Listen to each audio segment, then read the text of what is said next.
But unfortunately, you're playing Magnus Carlsen, and he is a marathon man. Whoa! Magnus Carlsen lost some time! Are you kidding me? A big threat. This is getting crazy. Where is the checkmate coming in? Do you just... There we go. Oh, What? what a finish! That was sick from Alireza. He's missed it! Oh He's my missed God. 93! Lights out. This is absolutely insane. Oh, Wow, Jose. what a move! And Jasper reacts. He gets the dub. Is a massive threat. Over. There we go. Vincent Keymer wins Division 2. Rock with the team, cause you know that we winning, we with it, we going, we flowing again. We see a checkmating pattern of it. And the youngsters have struck back. He won wait. for me! Unbelievable Armageddon. Oh my God. Really, y'all don't know this, y'all in danger, I'm a threat. Magnus has blundered. It's completely winning for Firouzja now. Wow, don't try this at home. It comes down to this. Whoa, Robert, Oh. a sacrifice. What a comeback from the champ.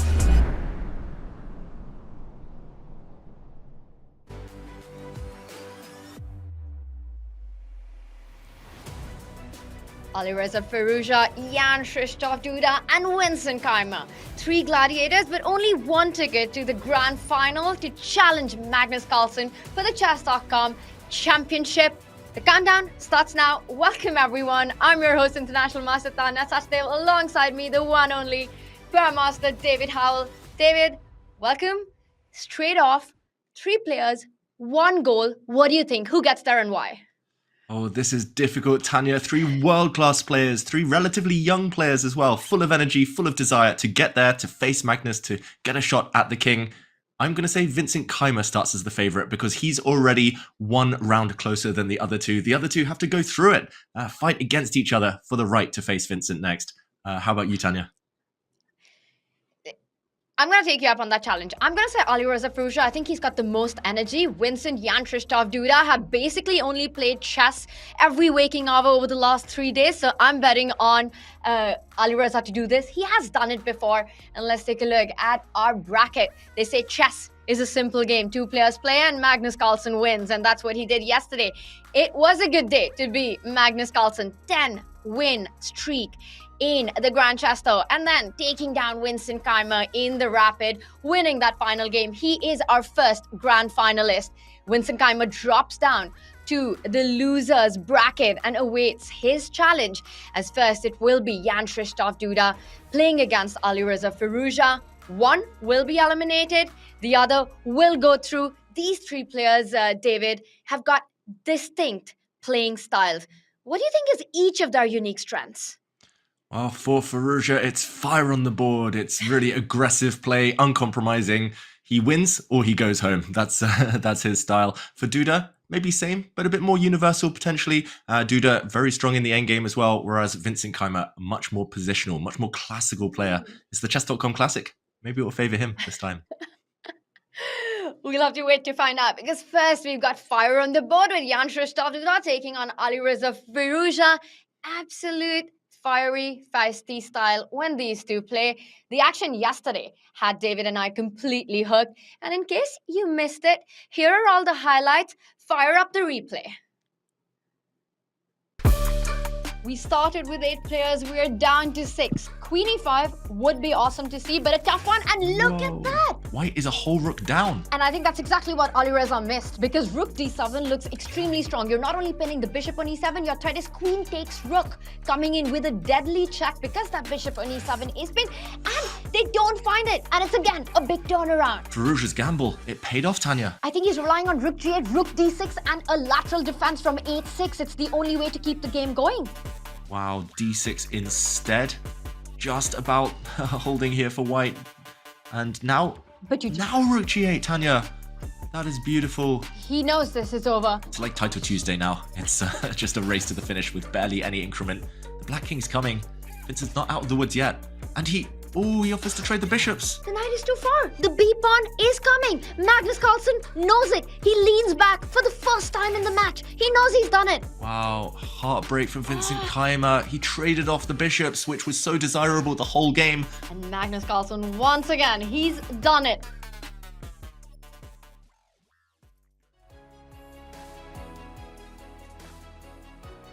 Magnus Carlsen keeps doing it over and over again. And today, these players have to do it all over again as we start with Jan Krzysztof Duda taking on Alireza Firouzja in a best of two. David, once again, no margin for error in these shot matches. Are you expecting them to go all out from the word go? That's just their style, Tanya. We've mentioned it. It's just who they are as players, Firouzja and Jan Krzysztof Duda. They both had good days yesterday. Duda through Armageddon against Nepomniachtchi, and Alireza just blitzing Denis Lazovic off the board. So they'll both be riding high, both full of confidence. I think we'll see them both go for the throat. It's going to be a lot of fun for us as commentators and for chess fans to just sit back and enjoy the ride. And it's not only in Division 1. There's hot action in Division 2 as well, as finish line is in sight, and so much at stake for these players. Let's remind everyone there's a lot of money. There's the tour points, as well as the golden ticket to the next Division 1 of the Champions Chess Tour event. And this is where we are in Division 1. We've got a huge winners final coming up between Oparin and Maxime Vachier-Lagrave. And David, who do you think? Yes, on paper, Maxime is a favorite, but what does Oparin need to do to find his chances in this one? Oh, Grigory Oparin has had a really excellent run to the final, taking down Andrei Sipenko, Levon Aronian, and many others. Maxime Vachier-Lagrave, like you say, big favorite on paper, former World Blitz champion. But Oparin, if he's able to stay solid as he always does, and he's a bit of an opening expert as well, if he's able to exert his style early in the game, it's going to be a real battle. That will be fun to watch. And there are a lot of battles going on in the losers bracket as well, as players are fighting to go back up to the grand final spot. Only one spot, and look at the heavyweights battling it out. We've got Levon playing against Vidit, Daniel Dubov against Wesley. So just these four players, David, could make up a super elite round-robin event of the chess world. Exactly, Tanya. 3 of those 4 in the losers quarterfinals have played in the candidates tournament. Daniel Dubov is a former world rapid champion. Division 2 has been almost as difficult as Division 1 this time. So many big names we saw there, all world-class grandmasters. And we'll be keeping the viewers up to date with the results when they tick in a bit later. Hard ones to call on paper, Tanya. Just everyone's so strong at this stage. Spicy fight in Division 2, and you can find the full coverage in the broadcast on Jules Gambit's Twitch channel. And Daniel Naroditsky will be joining us time and time again with all the highlights coming in from Division 2. It is a huge day for the players there. You can also follow all the events, all the games on /events. There's action all around, but our focus, David, is on Division 1. And we start with the big matchup in the losers bracket. Jan Krzysztof Duda taking on Alireza Firouzja. This is their head-to-head. Duda does lead with 7 wins in that one. And also, he was the one to knock down Alireza on the very first day of the knockout stage with his win in a spectacular Armageddon. Do you think this is a bit of a grudge match for Alireza as well? Definitely. All top chess players bear grudges. They never forget. And for Alireza Firouzja, he knows that his most recent loss did come against his opponent today, Jan Krzysztof Duda. He'll be aiming to put the score right. He'll be aiming to continue his run through the losers bracket. Remember, Tanya, a few months ago in the Chessable Masters, he did just that. Alireza was so impressive. And these short 2-game matches, I think it really suits him. He's able to take big risks, and he doesn't need to worry about the long-term consequences. So Firouzja, on fire, you've got to say. And this is his run to the Division 1 grand final last time, Tanya. And what a run it was. He found himself in the losers bracket on the very first day and then was unstoppable all the way through until the grand final, taking down Wesley So, Jose Martinez, Jan Nepomniachtchi and Denis Lazovic along the path, and then even winning his match against Magnus. Eventually, in the reset, it was Magnus who took the championship. But David, that's exactly the reason that Magnus said, you know what? The opponent I want the least to face in the grand final in the Chess.com Classic is Alireza, because it was a tough one. Yeah, that's right. Magnus Carlsen gets a rest day today, a well-deserved rest day, but he'll be watching these matches with a lot of interest. This is one potential opponent for him, a difficult opponent, self-admittedly there. Alireza just cleaning his glasses. He wants to make sure his tactical vision is on point today, Tanya. And he's so sharp and tricky, David. Undoubtedly one of the most resourceful players, even in difficult position. I think his form yesterday, the way he won against Denis Lazovic, an absolute clean sweep, starting from the beginning till the end, attacking master play. I think today, Alireza is a dangerous opponent. If I had to pick one player to go all the way through, I think it's going to be this one right in front of our screen. He's got a big fight against Jan Krzysztof Duda first to start with. And Duda as well has been, David, so impressive in the Chess.com Classic, his debut at the Champions Chess Tour. That's right. It's been a busy week for Duda, as you mentioned earlier, playing the Grand Chess Tour in his home country of Poland.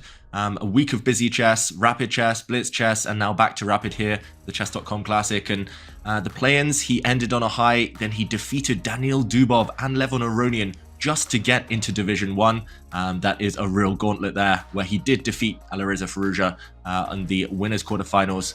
A loss against Vincent Keymer, but he struck back yesterday against Jan Nepomniachtchi. And Tanya, the one thing I will mention, his wins there against Dubov, Aronian, Firouzja, Nepomniachtchi, against dynamic players. That's where he really excels, Duda. He's playing another dynamic player today, a fellow attacker, Alireza Firouzja. So I think stylistically, we saw the head-to-head. He's leading there stylistically. This might be one for him. You're right, and Vincent Keymer, who's got a positional strategic style, is the one that put that streak to a stop. Well, that matchup comes later on. David, what do you think for Vincent? How is he taking this right now? Is he sitting back, enjoying the matches, or do you think it's going to be about just resting and getting that energy going, considering what the players have been up to over the last few days? I'd like to think, Tanya, that he's at home right now, watching us, maybe with some popcorn. Hey, Vincent, getting ready for his games later. Knowing the top players, though, he's there. You know, he's got his computer on. He's preparing. He's looking at some openings. He's maybe playing some blitz games, trying to get in the zone. So Vincent, we'll see him start a bit later. But first of all, a fun match ahead. Fun match ahead, and let's take a look at what our stats team has to say about the win probability of these three players with one goal on their mind today to face Magnus Carlsen for the championship of the Chess.com Classic. Magnus, of course, a perennial favorite.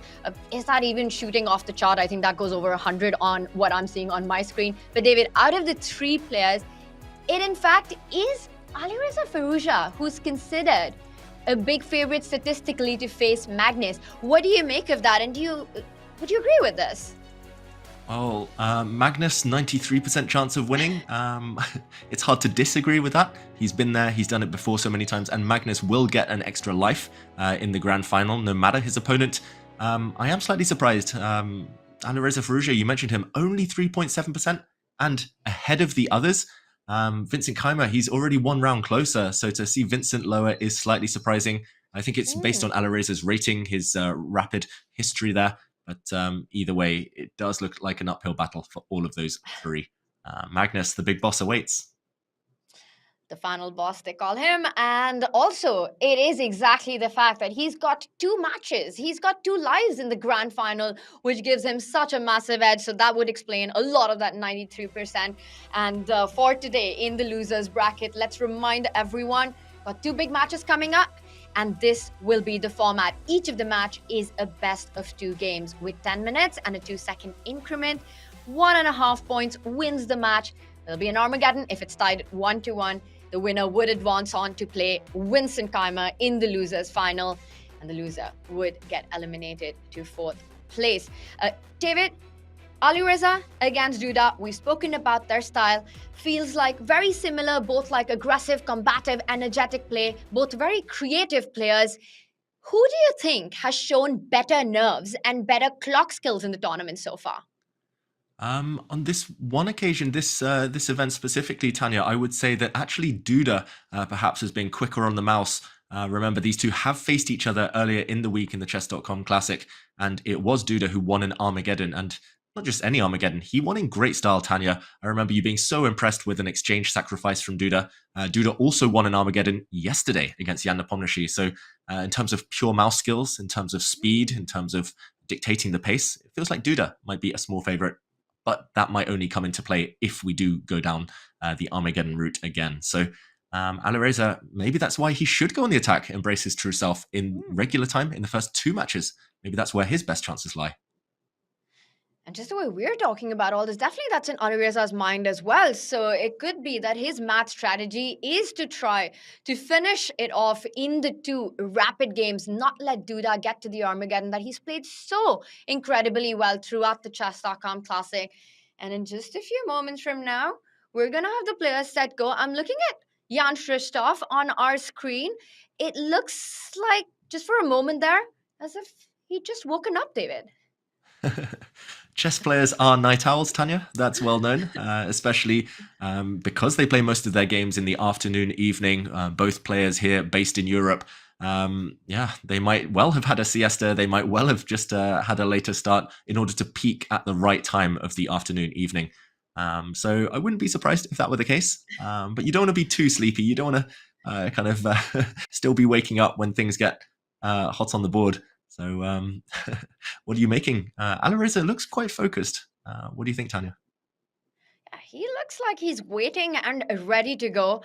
And we see him on our screen. Definitely way more well-lit, well-rested, more energy. The one player who hasn't been playing crazy amount of chess over the last few days. But on the other hand, for Duda, it was also a great run in the Rapid and Blitz in Poland. So that could also be a motivating, inspiring factor for him, finishing a clear third there. Yep, Duda was impressive over the board. He's been impressive online in recent times. And when we get this game going, we'll see whether he can continue that streak he's been on. Very impressive stuff. I can't wait. It looks like, Tanya, Alireza starts with the white pieces. What are you expecting? Do you think he's going to go straight for the kill? What openings are you expecting potentially? He did just that against Denis Lazovic, right? He had this opening approach, those early G4, G5 expansion on the king side, playing against his opponent. Because Denis is an extremely strategic player. Now, Duda has a completely different style. I think Alireza has a math strategy. He has an opening strategy to come against a player like Jan Christoph Duda. I'm expecting something completely different from the madness, the wildness that we saw on the board early on by Alireza yesterday. But David, I think to start with, 1e4 would be my guess. What about you? 1e4 for the score. I'll say slightly differently. I think he might repeat that. Okay, there we see Duda. It looks like a fair play check. Interesting, Tanya, just showing all of us his room there. But no, I'll predict knight f3 followed by b3 from Alireza Firouzja. A well-tried and trusted strategy from recent times for him. Yeah, we've been seeing so much of that lately. Sorry, David, go on. No. I was going to say, interesting to see a peek behind the curtain there, Tanya, with Duda showing his laptop. Yeah, that was really cool. And now he finally sits down. He's getting ready.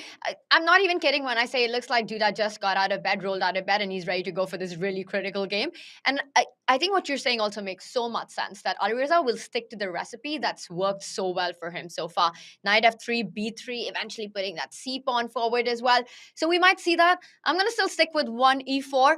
As the players get ready to make their first moves, let's take a look at the big bucks that they're fighting for in the Chess.com Classic in Division 1. And there we have it.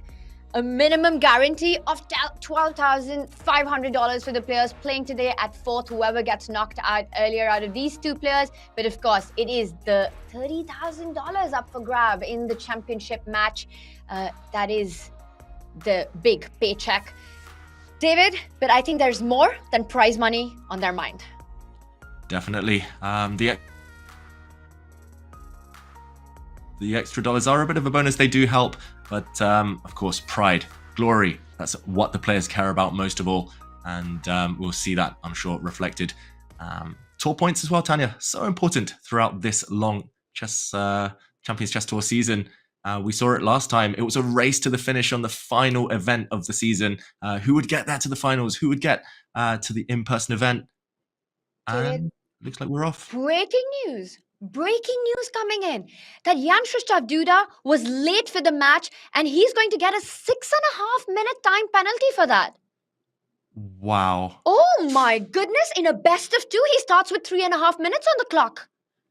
Wow, that is incredible, unprecedented. I don't remember that ever happening in the Champions Chess Tour.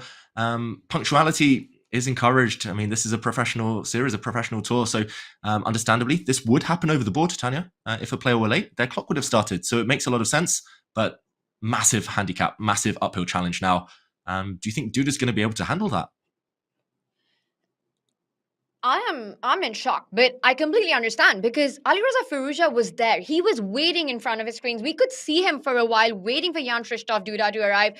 And being this late for the start of the match, the penalty's been given out. How does Duda deal with this? He starts with the black pieces as well. By the way, David, the opening we have on the board, great call by you. Alireza sticks with what he's been playing so far. It's worked well for him. 3 minutes on the clock. Oh my goodness. Yeah, that is, I mean, we talk about Armageddon and bidding low. Normally the players in that one, they bid around the 7-8 minute mark. And even that carries a huge amount of risk. Here, you've got the black pieces. Yes, you do get increment, but 3 minutes is not much time at all. It's basically, you're playing blitz, your opponent's playing rapid. And yeah, the opening here, all pieces on the board, that's surely got to favor Firouzja. At some point, he will be able to make Duda think. I'm slightly surprised White castled kingside, Tanya. No g4, g5 in this game. I was slightly hoping that Firouzja would go aggressive. It becomes, actually by transposition, a different branch of the Reti. Still a very well-known position. But you can see Duda now, Tanya, shielding his eyes. He just needs to focus. He needs to make purely instinctive decisions. No time to calculate. As White gets these hanging pawns in the center. What do you make of the early middle game here? Wow, I'm just still thinking about the clock, and I think it's the right thing to do, but this is a huge disadvantage for Duda, of course, and the game has just started, and this is such a dynamic pawn formation. The d4 and the c4 pawn, the big question is, can Black get to them quickly, attacking the center, forcing one, and he starts with a developing move, which does eye one of the two pawns. And David, the whole idea revolves around, are you able to push these pawns successfully, or do you create a weakness when you end up doing that? So I do think Black eventually wants to put the rook on c8, maybe even jump further with that knight from c6 to a5, start targeting the c4 pawn as well. The other way to go about it is put your queen one step forward, bring the other rook to d8, and it all revolves around the pawn central play. On the other hand, if Alireza gets a good d5 in, the bishop on b2 gets super strong. There are questions to be answered from Black's king. Definitely. And Duda's been burning even more time, Tanya. He didn't move that whole time you were explaining the plans. And rook c8, like you said, it's the most natural move. It's the most healthy move. But it took him, what was that, half a minute there? He can't afford that time. This is just the beginning of the fight. And like you say, it revolves around whether White can ever strike with d5. If Firouzja can time it well, I don't think Black's going to survive with no time on the clock. So, okay, cagey maneuvering stuff right now, but your plan on the board. It's a classic, it's a typical plan in these formations. I want to ask you, do you think if it was Magnus who was late, and how many times have we seen that happen at tournaments, where somehow the organizers always find a way to delay the start of the OTB games? Do you think we would have given him a 6.5 minute delay? I'm not so sure. That being said, there has been a trend towards being kind of towards this zero tolerance, as we call it. Magnus used to turn up late, like you said. They'd always have speeches. They'd delay the start. But we all remember the World Blitz, where Magnus arrived 2.5 minutes late to a 3-minute Blitz game, had only 30 seconds on his clock. Tournament organizers catching on. They're really trying to stamp down on tardiness, on the lateness here. So, yeah, it's... it is what it is, right? It's Duda's got to face this. It's adding to the drama, if anything, but it's self-inflicted. And the thing is, if this is how it is, now it's sort of set the precedence. It's set the rule. And it doesn't matter who arrives late to the game. If you're late, you've got a time penalty to deal with. And with a 10-minute format, it just means that players cannot afford to do that. And let's not forget, in the loser's bracket, it's a best of 2. If the time comes to haunt him, that would mean Duda will have to win on demand the next game. So it's going to be a tough one. He has to rely so much on intuitive decisions when you got less time on the clock. Small calculations, but based more on intuition. David, he's trying to get pieces off the board. Knight d7 challenges White's very active knight on e5, which also ends up being a bigger attack on the c4 pawn. Yeah, Duda's last move was great. So I'm hating his clock situation, but I'm loving Black's position, actually. The hanging pawns, you want pieces on the board if you're the one with them, because the more pieces that disappear, the weaker they become, simply. It's easier for Black to attack these pawns. And like you say, Tanya, big threat on the board. Knight takes knight would not only ruin the white pawn structure, but pick up a pawn in the process. It's not actually that easy for Firouzja. This knight on c3, it looks counterintuitive, but it's misplaced. It actually wants to be on the d2 square in this type of structure where it more easily protects the pawn in front of it. Right now, there's a bit of a breakdown in coordination for white.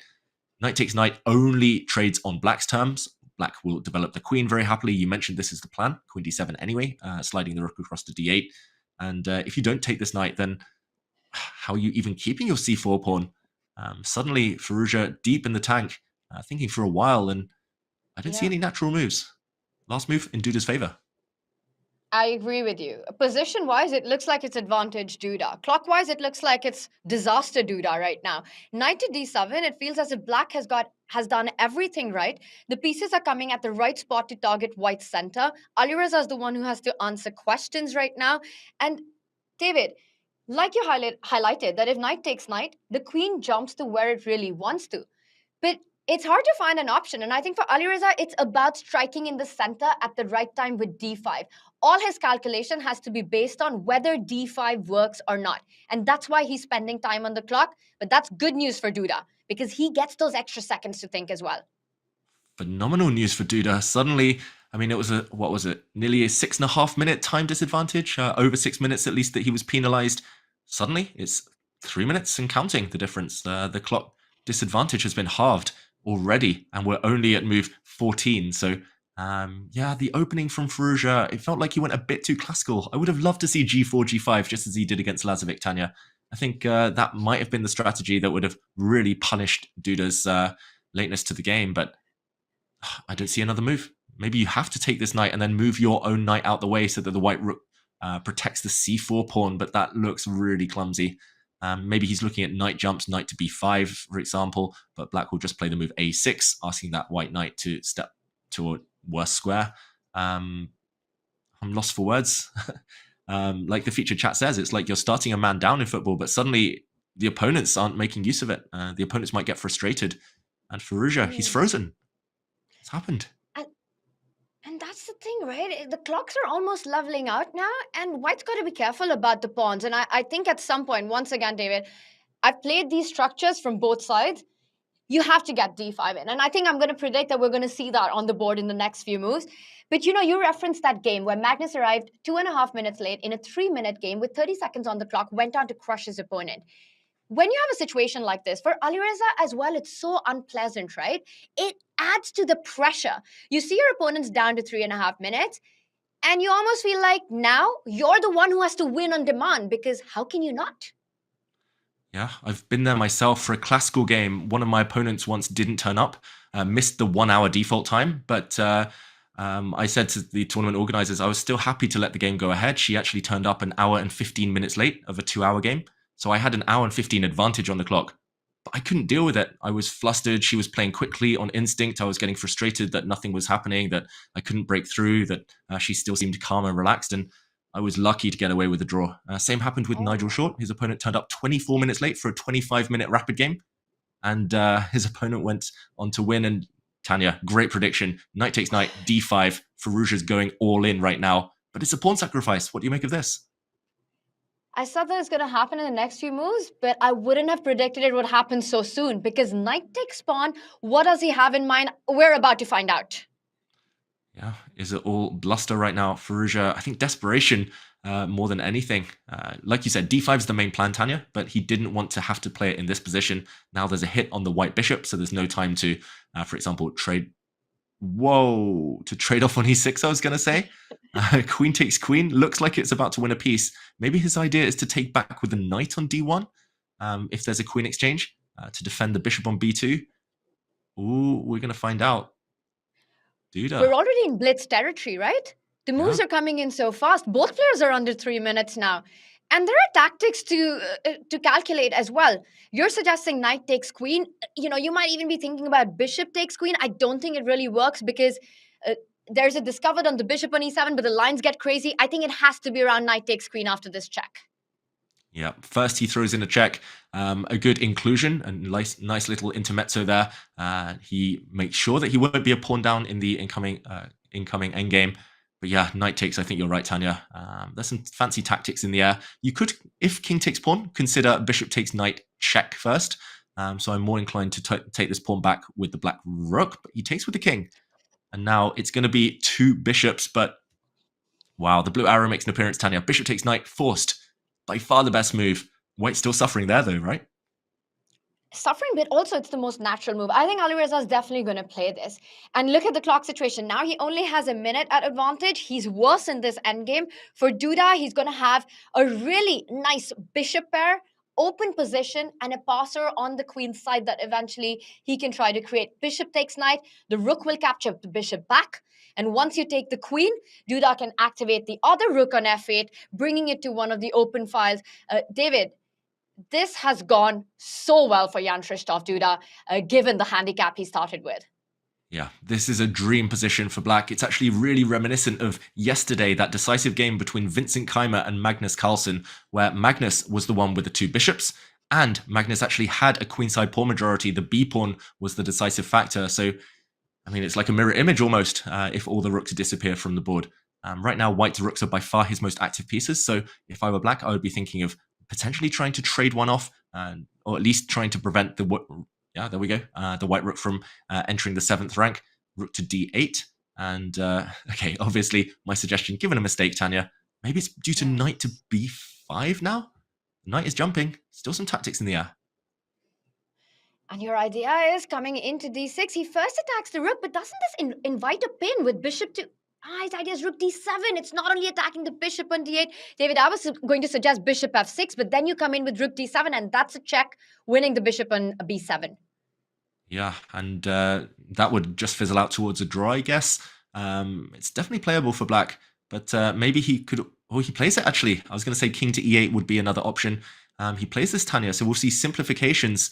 Duda shaking his head slightly, maybe wishing now that he had that extra 6 minutes to calculate. Ooh, knight b5, tactics galore. Watch out for the check. Family fork there. This is tricky, and Duda shakes his head because he has to solve problems in under 40 seconds now, and it's tactics everywhere. You can't pick up the bishop. That's a big fork, and Duda almost looks like he hates what he's got on the board right now. Yeah, he knows he's been tricked. He had a long-term positional advantage, but he forgot the short-term dynamics, and white's knight is creeping in. No time to take this bishop on b2 due to this knight fork, picking up the black rook. So you have to move the king out the way, or you have to move the black rook, or you have to sadly drop back and lose a whole full tempo. And now the question is whether white is able to get the rook active, for example, with the rook to d7, or whether measures need to be taken. The white king doesn't have much breathing space, so at some point you need to push a pawn around it. Duda head in hands, 12 seconds, Tanya. The clock is surely going to play a massive role.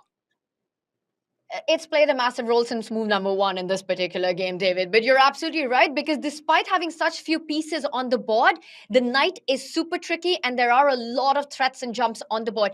I think for white, you have to spend a little bit of time creating a luft for your king. Rook d7, very tempting, but I'm already seeing ideas on the back rank. Maybe the rook will slide over to b4, attacking the bishop on b2 and threatening a rook b1 idea if that bishop was to move.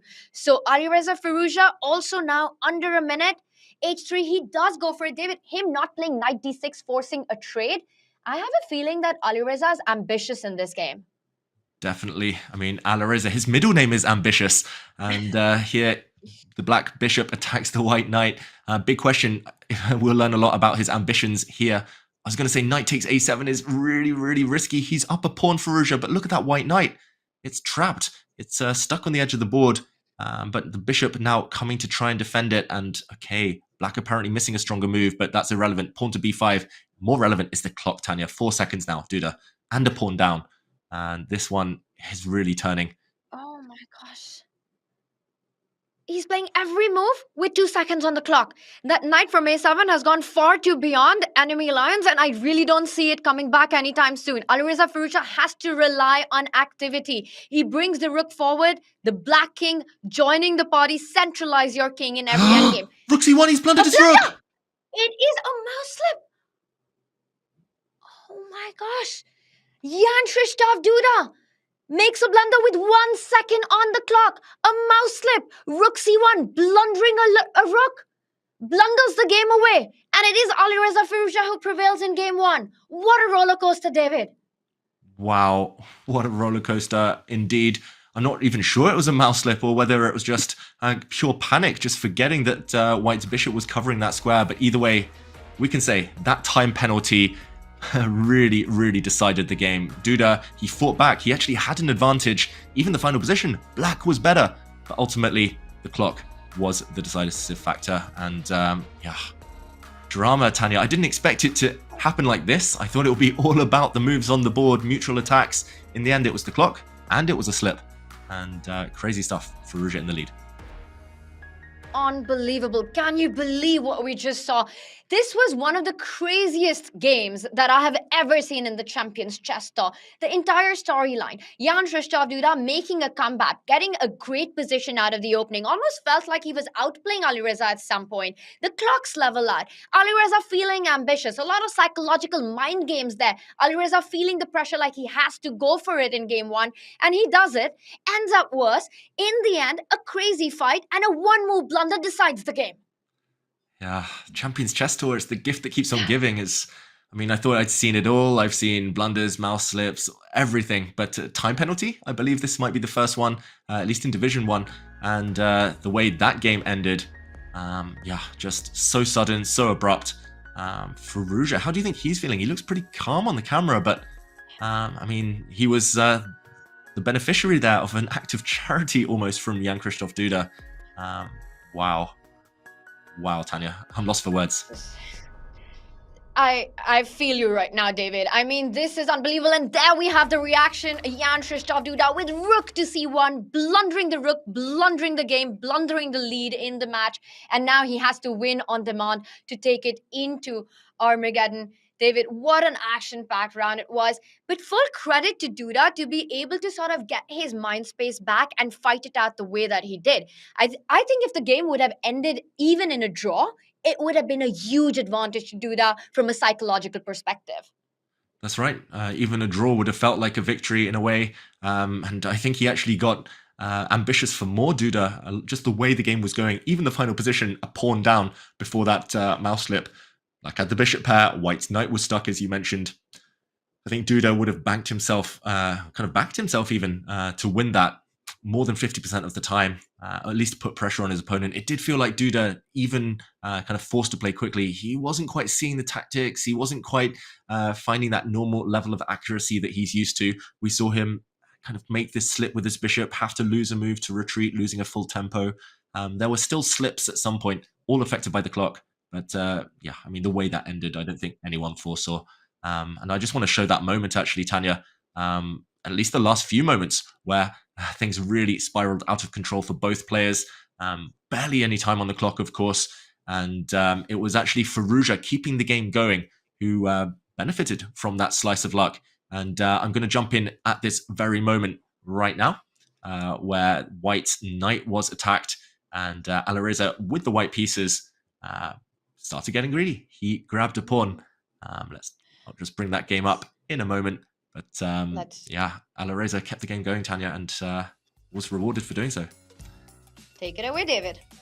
And here we go. We get the board up, and this was a position where I was predicting knight to d6, and this check would have pretty much signed a draw. The knight has to be captured due to this fork, and yes, the black rook's able to enter the second rank with some targets, but once the white bishop moves, there's no way you can start grabbing pawns because the black bishop is a bit loose, and with the opposite color bishop dynamic, this would have fizzled out. I have no doubt this would have ended in a peace treaty. Instead, Firouzja was the one to go pawn hunting. A mistake, actually. The white knight is badly offside on this square. Maybe stronger here was bishop to a4, attacking the white rook, but as we see the game progressing, pawn step down to b4. Black has fantastic compensation here, and the blue arrow appears. Black's best move, apparently, to harass this white rook on the edge of the board. Once the white rook is driven away, maybe there's a snack on a2. But instead, Firouzja here, getting lucky, as we mentioned, benefiting from a mouse slip. Duda, it looks like he planned to play rook to c2. This is the logical explanation behind what happened. Pressure on the a2 pawn. We see the eval bar roughly in the center, showing that black has great compensation due to the power of the bishops long term. Instead, he pushed his rook not to c2, accidentally one square further to c1, where it was simply captured. Bishop takes rook. Game over. Wow. Wow, Tanya. He had 2 seconds on his clock, David, when he made this mass slip, and it was just all out of control. You can't even come back from a blunder like that. And now that, we've all sort of calmed down from everything that we just saw, especially at the start of the game, I think as a chess fan, as a chess player, as a commentator, I feel really good about this precedence that Chess.com has put with giving a time penalty at the start if you're not on time. And I think this has to be followed world over, whether it's OTB or online serious events, especially like the Champions Chess Tour. This is professional chess. You have to show up on time or you pay for it. Yeah, and it didn't look like Duda was kind of complaining about that decision. It looked like he just accepted it, and the game started with minimal fuss. So credit to Duda for accepting that decision of the arbiters. But as you say, Tanya, that's just how chess is. Over the board, you would never make your opponent wait once the gong has sounded. And in the meantime, this game has begun. It is a transposition, at least, to the Catalan opening, where White has grabbed a pawn, but White's seriously ahead in development, and there was temporarily a pin along the diagonal towards the Black King. So White regains material. Most likely, we see some trades in the center. And this is one that Duda's actually had from the black side on multiple occasions. He even lost a really famous game to Magnus Carlsen in this opening. But okay, a pause now from Alireza Firouzja. Black's main move is now, I believe, rook to c8. There we go. What do you make of this choice, Tanya, from both sides? Well, for Jan-Krzysztof Duda, it's only one result that counts. He has to win this game. And we see a symmetrical pawn structure, so it might look like where is he going to create chances? And look at Alireza. He just wants to trade off as many pieces as quickly as possible. And usually, in these structures, in this kind of an opening, David, if you can get rid of that white bishop on g2, you've solved majority of your opening problems as black. Yeah, that's right. The Catalan bishop, normally Black's worst piece, is his light squared bishop, the problem child of the family. It's normally stuck back on c8 on its starting square, but it's managed to zigzag its way out. And White's best piece, the Catalan bishop. You mentioned it, Tanya. It's all about the long-term potential of that fianchettoed piece, which will soon be removed from the board. And Duda attacks the Black Queen. Now there are tactics all over the place. The Black Queen will move out. There we go. And there's all sorts of tricks. There's even ideas like bishop to h6 in the air, trying to deflect away the g-pawn from the protection of the Black Knight. I believe you normally capture the bishop on c6 first. There we go, the check. And now White has a variety of moves with the bishop. But this is all theory. It's just about how well prepared Alireza Firouzja is. He has to drop back his bishop now. Very natural move. And then there's tricks like knight e4 in the air. Tanya, we're seeing, after the first game, which was just wild and a bit random, we're seeing a really controlled game from both players so far. Much quicker play and much more classical style. Absolutely agree with you. And I actually think that the pressure that Duda's putting on Alireza right now, just as long as he doesn't allow Black to go shah castle, get king to safety, there is stuff to fight for, and Alireza will need to be precise. But the speed with which Firouzja is playing, it feels like he's very familiar with these openings. And he's made the move of centralizing the queen to e5. It not only defends that f6 knight, reinforces the defense on that square, but also eyes the 2 pawns, the b2 pawn and the e2 pawn, long-term under fire. David, we're seeing mass trades. Where is White going to find his chance in this endgame? It's a must-win game for Duda. It's a must-win game, and he's going for the real minimum here. White's only advantage, and it's a very small one, is due to the fact that Black has an isolated h-pawn. It might not look like much, but watch out for the White King to actually step up the board in really famous kind of classical historical style. You've seen grandmasters like Ulf Andersson in the past play this kind of strategy with White. There's also ideas of lifting the rook up and across to target this isolated pawn. It's, like you say, Tanya, it's risk-free chess. Normally you would associate this kind of position with one side, especially White here, being happy with the draw, but wanting to apply a little bit of pressure with no risk. But must-win situation, this does feel not ideal, especially if Firouzja's prepared. I think Firouzja wants to put his rook on the 5th rank, put a pawn on h5, and then start to go crazy with his rook on the 5th. Yeah, this should be a draw with best play. Simple as that. That's the thing, right? It's a risk-free situation, as you're saying, but the match situation itself is a high-risk situation for Duda. So how much can he really afford that? Yes, you're pointing out 8-7, but there is the principle of two weaknesses to try to win a game. And I don't even see a way for white to try to create that second weakness. 8-7, you can get to it with a rook lift, place your rook on the 4th rank. Sure, black's going to defend it with his own rook lift to g7. Also, there are activity chances of the king moving forward. Black's king actually looks more active than white's king to me once white does put that rook on h4. So, David, to me, it just doesn't look like it's going to be enough to try to get something if you're only counting on that 8-7 pawn. Yeah, I mean, I know we're very different types of players, Tanya. This is like my ultimate fantasy, this type of position, but I agree. It's not when I need to win at all costs. It's just when I want to take the risk out, when I'm playing with someone like these guys where I'm like, okay, a draw is a good result, but I don't want to let them attack me, that's for sure. Yeah, still some chances. I'm still slightly optimistic for the white side. But as you say, with best play, if Firouzja's kind of accurate here, it should fizzle out to nothing.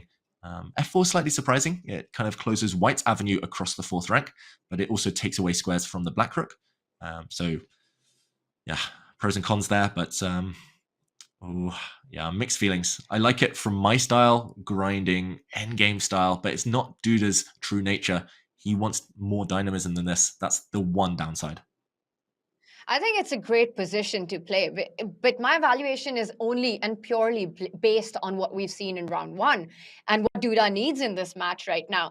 So a game for all 2 results, if what had just happened did not happen, great stuff for white. Dream start for white. Just keep pushing, grind like a grandmaster forever. Rook a4 played. Is it going to be enough is the big question. A pawn under fire right now. Give black one more move after a6. I think you want to activate your own rook from g8 to the open file on c8. I don't believe that Duda can allow Alireza's rook to get into the game. Yeah, rook a4 is really mysterious to me. I don't understand that even slightly. I mean, okay, I see the threat. You're attacking your pawn, but like you said, Tanya, a6. What can be the downside for black? There's no real weaknesses on that flank. White needs to go back to c4 in the near future. Really, really mysterious stuff. But he's forced Alireza to think right now. Knowing Alireza, he might be tempted to play rook c8 anyway and try to go really active. But why risk it? Why give up a pawn? For that reason, a6 looks healthy. Looks like Duda's just hunting here. He's just kind of probing, hoping for a mistake, but that surely won't come if Firouzja is willing to play solid, which it looks like he is doing right now. I'm going to say, Tanya, I think it's a draw. I think it's you've convinced me. Hot take by David. I mean, they're this position, right? And I think playing with the black pieces when you need only a draw to advance through, it's actually Alireza for whom this is a dream start and a dream outcome from the opening. Also, it doesn't suit either of their styles, right? Duda's biggest strength is complications, is energetic play, is those tactics like we saw in game 1 despite the queens being off the board. But here there's no chance of creating that either. Rook a4, a big thing by Alireza, he then makes the most natural move on the position, a check, a good idea because the king can't really move forward to c5. The rook will enter the 7th rank and then you're already eyeing those weaknesses that you earlier mentioned. So I think the point is that you first drive the king back to e7 and then put your rook on c4, threatening rook c7 with a tempo. Yeah, so he's going back to the same exact position we had after king to d6, except he's forced black to kind of include this move a6, which I don't really think is necessarily a concession. I think after king to d6, he'll stop messing around with the white rook, which, like you said earlier, is kind of stuck on this c file.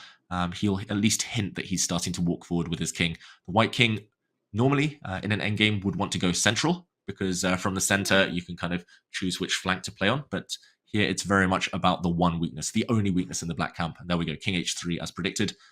He's going forward. And I expect Firouzja to actually...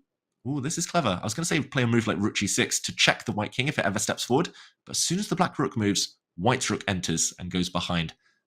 So, okay, still some chances. But yeah, it still looks like a far-fetched dream for the white king.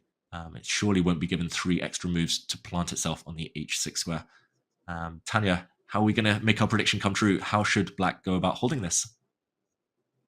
Well, I think the big question will be, do you do anything with your queenside pawns or do you keep the structure as is? Because it's also really tempting to just I was going to say keep it as is because you have no weaknesses. And just as I say that, b5 on the board. So first forcing the rook to fall back. Still no weaknesses as the a pawn is very hard to get to. I say that, but I do see the move rook a3 as well. That could start targeting the a pawn eventually. But David, the point I want to make here is that it's so instructive because earlier we were looking at ideas of the rook lift to the h file to attack the h7 pawn. But instead here, Jan Krzysztof Duda is efficiently using both the pieces. What you really want is your king to tie down your opponent's rook to defense. Try and get the king to the h7 pawn while the rook stays on the active c line. So really nice endgame play. It may not be enough. It might not get you what you want, which is a win right now for Duda. But the fact that he didn't use his rook to attack h7, I think that's a very cool endgame strategy by him right here.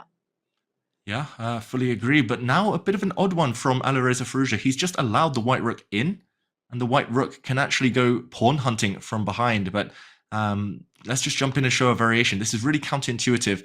Duda is allowing a check, for example, when the black king will be forced to run, forced to move. Now white wins a pawn.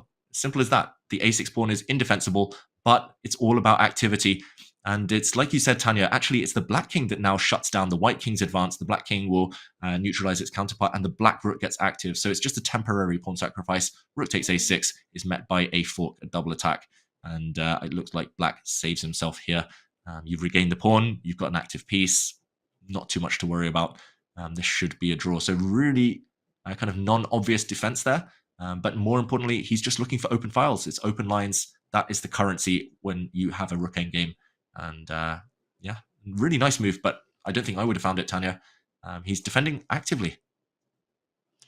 It's really a bit of an endgame masterclass by these two players. You know, we were talking about White's king attacking h7. Alireza saying, I'm not going to use my most powerful piece to only defend the pawn. I'm going to create my own activity. And that's the thing about these top players. For them, activity is really everything.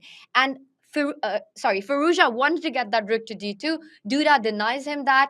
The king has stepped back, so he does realize that black's king will come into defense. But I'm liking the progress. It feels like over the last few moves, if anyone's improved that position, it's Alireza Firouzja in this one.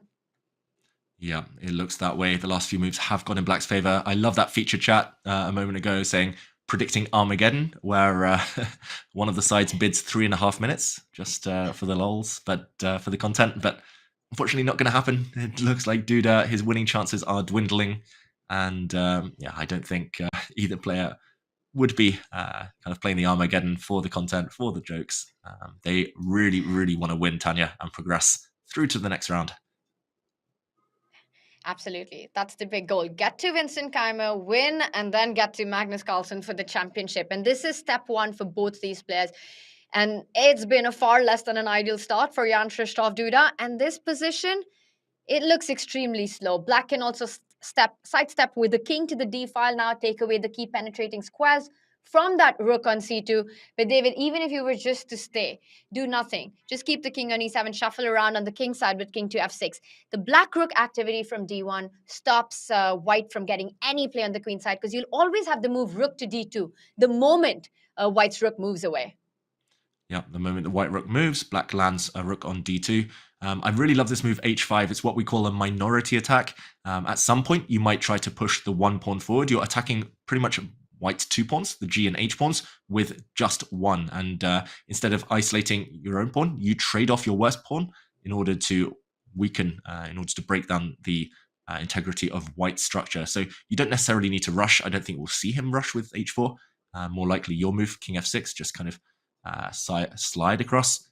You could make an argument for trying to harry and harass the h-pawn. I don't know why I said harry, just the h-pawn just popped into mind. You're a wizard. But no, he could also just sit on b1 and keep the white rook passive. So many choices, Tanya. So many choices, but such few pieces on the board. Rook b1 is what he chooses, so really tying down the white rook. Does white want to play e4, trying to change the dynamics of the position, trying to get the king active?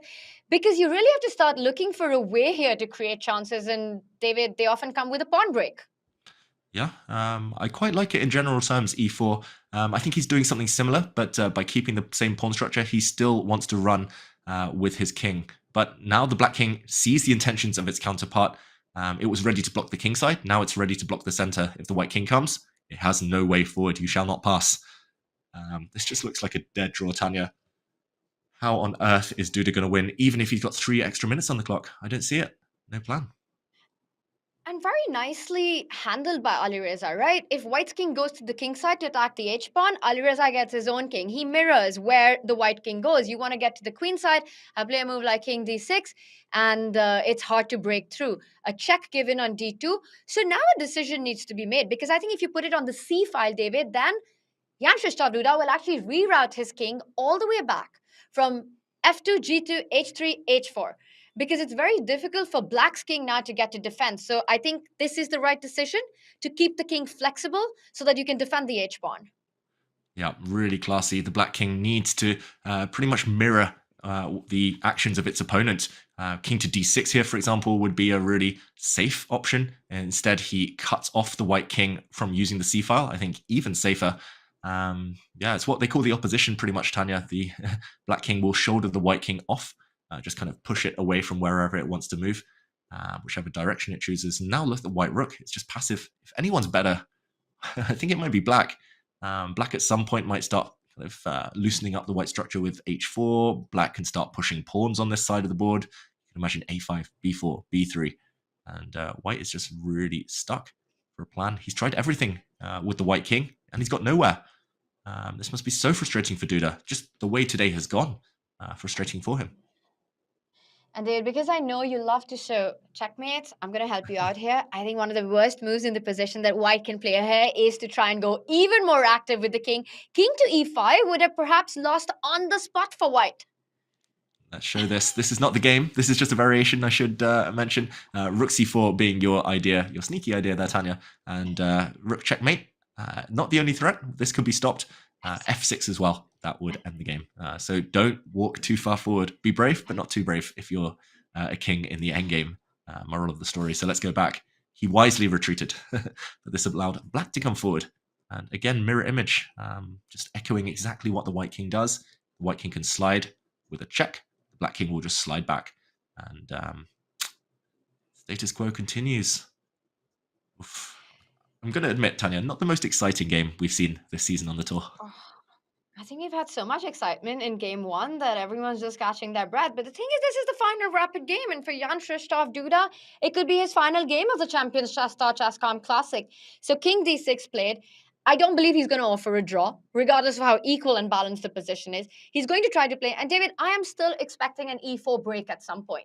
Because once you've exhausted all these other plans, trying to get your king to the queen side, trying to get your king to attack the h-pawn, trying to get your rook in, Alireza up to the task in each one of them.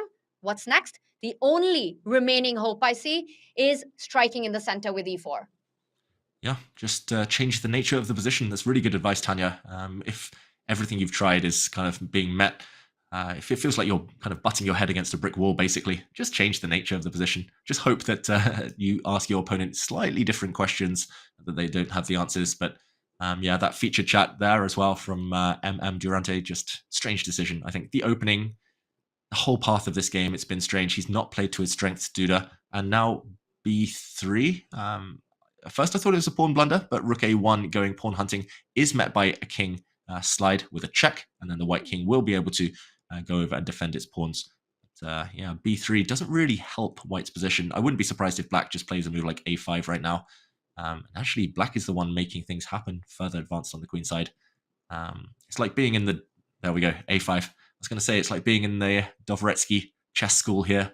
Tanya, endgame class 101, rook endgames, how to grind. I think this could be this game could be an entire book on rook pawn ending. It's been so instructive on finding your chances, finding your plans, and then countering them the right way to defense. And very often in rook pawn endings, you have to keep active. Piece activity is sometimes even worth a pawn. So the rook on c1 are really doing a great job for Alireza right now. a5 on the board, playing the mirror chess as we've been talking about it, following the white king, following the white pawns, and he does fall back with the king, trying to make another plan here, getting the king back to the king side. It's a check, and I still believe e7 has to be the square. Because king c6, it just feels like you're going way too far from your h weakness.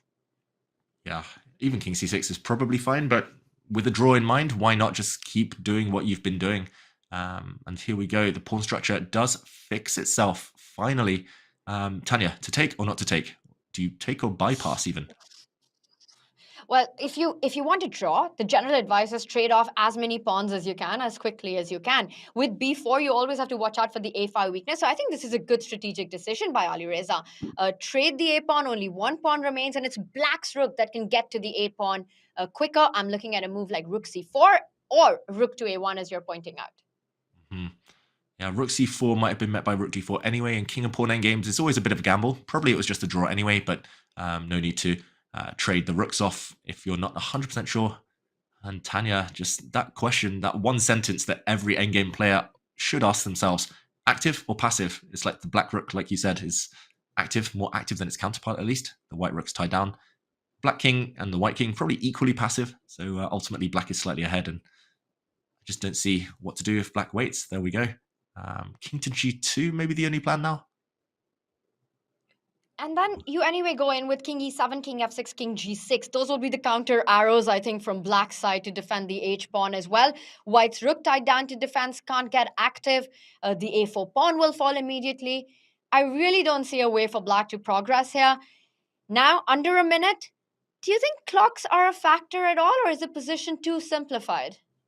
I mean, after what we saw in the previous game, clocks are always going to be on our mind, on the players' minds, but too simplified. I think Firouzja's already at the moment, finally, that he can start pre-moving almost. He's just, I mean, his default setting is going to be king e8, king e7, king e8, king e7, just wait and do nothing.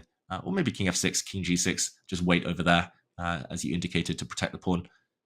First of all, we see him go for it now. Finally, Jan-Krzysztof Duda, pawn sacrifice. Maybe black should ignore this and just run with the king. If black takes this pawn on e2, white's idea is to play rook c5, and the structure changes yet again. Okay, at least a pass pawn for white. It's on to board, David. So that's the first non-symmetry that we're seeing in the position where white's got a passer. And let's also point out the 3 versus 4 formation on the king side stops black from really creating any passer of his own. The one drawback in Duda's position is that the king on h3 is pretty much trapped there. You can't move it. You can't come back into the game with g2 because the rook on a2 stops that. King h4 would mean the h2 pawn falls. So that's a bit of a trapped king in your own camp. Yeah, it's a trapped king. And the big question now is whether black can wait in a good way. And the white king simply cannot move. The white rook cannot move because the black rook will take the a7 pawn. So if you find a good passing move, then we have Zugzwang. White will not be able to make a move without losing some material. So what is the move? If you slide with the king, maybe the white king tries to rush forward, although that looks fraught with danger. I've got to say, f6, though, a very solid waiting move. Now white has to move his rook. And yeah, we see 3 versus 3 on the same side. White's king is stuck. Tanya, it's going to be Firouzja who moves on. No doubt anymore. Yeah, I think Jan-Krzysztof Duda needs more than a miracle. He needs a counter mouse slip from Alireza to survive this one. But I don't even see a way that can happen because black's rook and king is just perfectly placed. You just simply shuffle around. And that last move looks strange, but that it is to free the white king to move forward to h4. He wants to go king h4. He wants to put that h-pawn to h3 and then free up his own rook to try to get activity. But David, I don't really believe that can work in pretty much any universe, any alternate reality. Yeah, you're right. I mean, it's actually a really, really clever idea from Duda, but it's not going to pay off at all, unfortunately. The black rook has found the perfect kind of line to sit on. It's just going to sit on the 8th rank. The black rook is going to wait. White can never get behind. White can never check or destabilize the black king. So it's the waiting game, and no good pawn breaks for white. The white king still sidelined and stuck. Doubled pawns, we should mention to everyone at home. Yes, they're ugly. Yes, nobody likes double pawns, but in a rook endgame, they rarely matter. So right now, dead draw. I think especially in a structure like this, right, where you've got pawns on only one flank and all on the h to f files. So it's just super hard to get to the f pawn. And really impressive play by Alireza, start to finish from this endgame. He just kept everything under control. His defense was flawless throughout. Duda was never able to combine the activity of the king and the rook to attack both pawns on either sides of the board, the h-pawn and the a-pawn weakness. And now it's just too simplified. And I think Jan-Krzysztof Duda knows that these are his last few moments in the Chess.com Classic. Yeah, Black's defense more flawless than the most flawless of diamonds. It's been incredible. Firouzja, I mean, he got that luck, and actually often you lose control a bit when there's such a crazy game like the first game we saw today. The second one, it would have been easy to say a chaotic battle, a bit random there, but Firouzja chose a really solid opening, locked it down, and he's showing Tanya that he's capable of playing all sorts of positions if and when he wants to. But yeah, I mean, more often than not, his mood dictates that he goes aggressive. Here, his mood dictated that he was solid, and it has paid off. White is achieving precisely nothing. We're getting ever closer to the 100 move mark. When do you think we're going to see the draw, Tanya? I think eventually Jan Christoph is going to put the king back on h4 and try and break with h3, g4. I don't think it's just about to get over so quickly. He goes h4, so that resets at least our 100 move marker, David.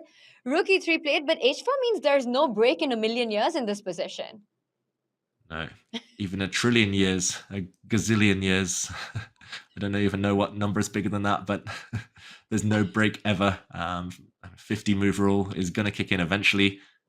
This is just pure frustration. Duda would otherwise have agreed to a draw a long time ago, but I think just mulling over everything that's just happened in the past hour, it's been far from ideal. It's a lot.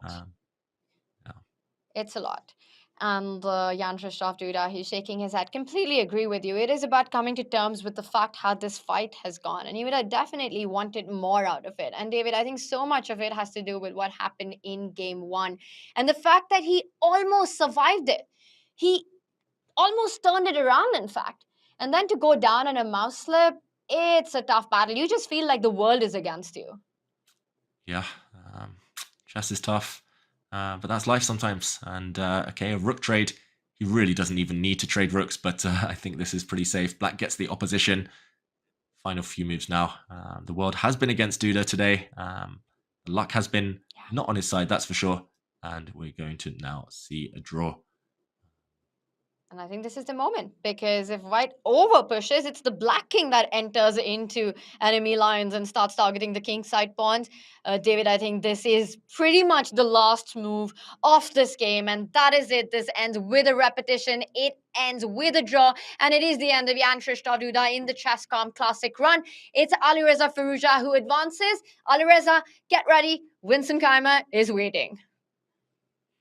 Vincent Keymer is waiting. Alireza Firouzja, he has form on his side. He's got luck on his side, Tanya. He's going to be a hard one to stop. He just looks really calm and composed today. Really nice to see this from Firouzja. And there we go. Final scores confirmed.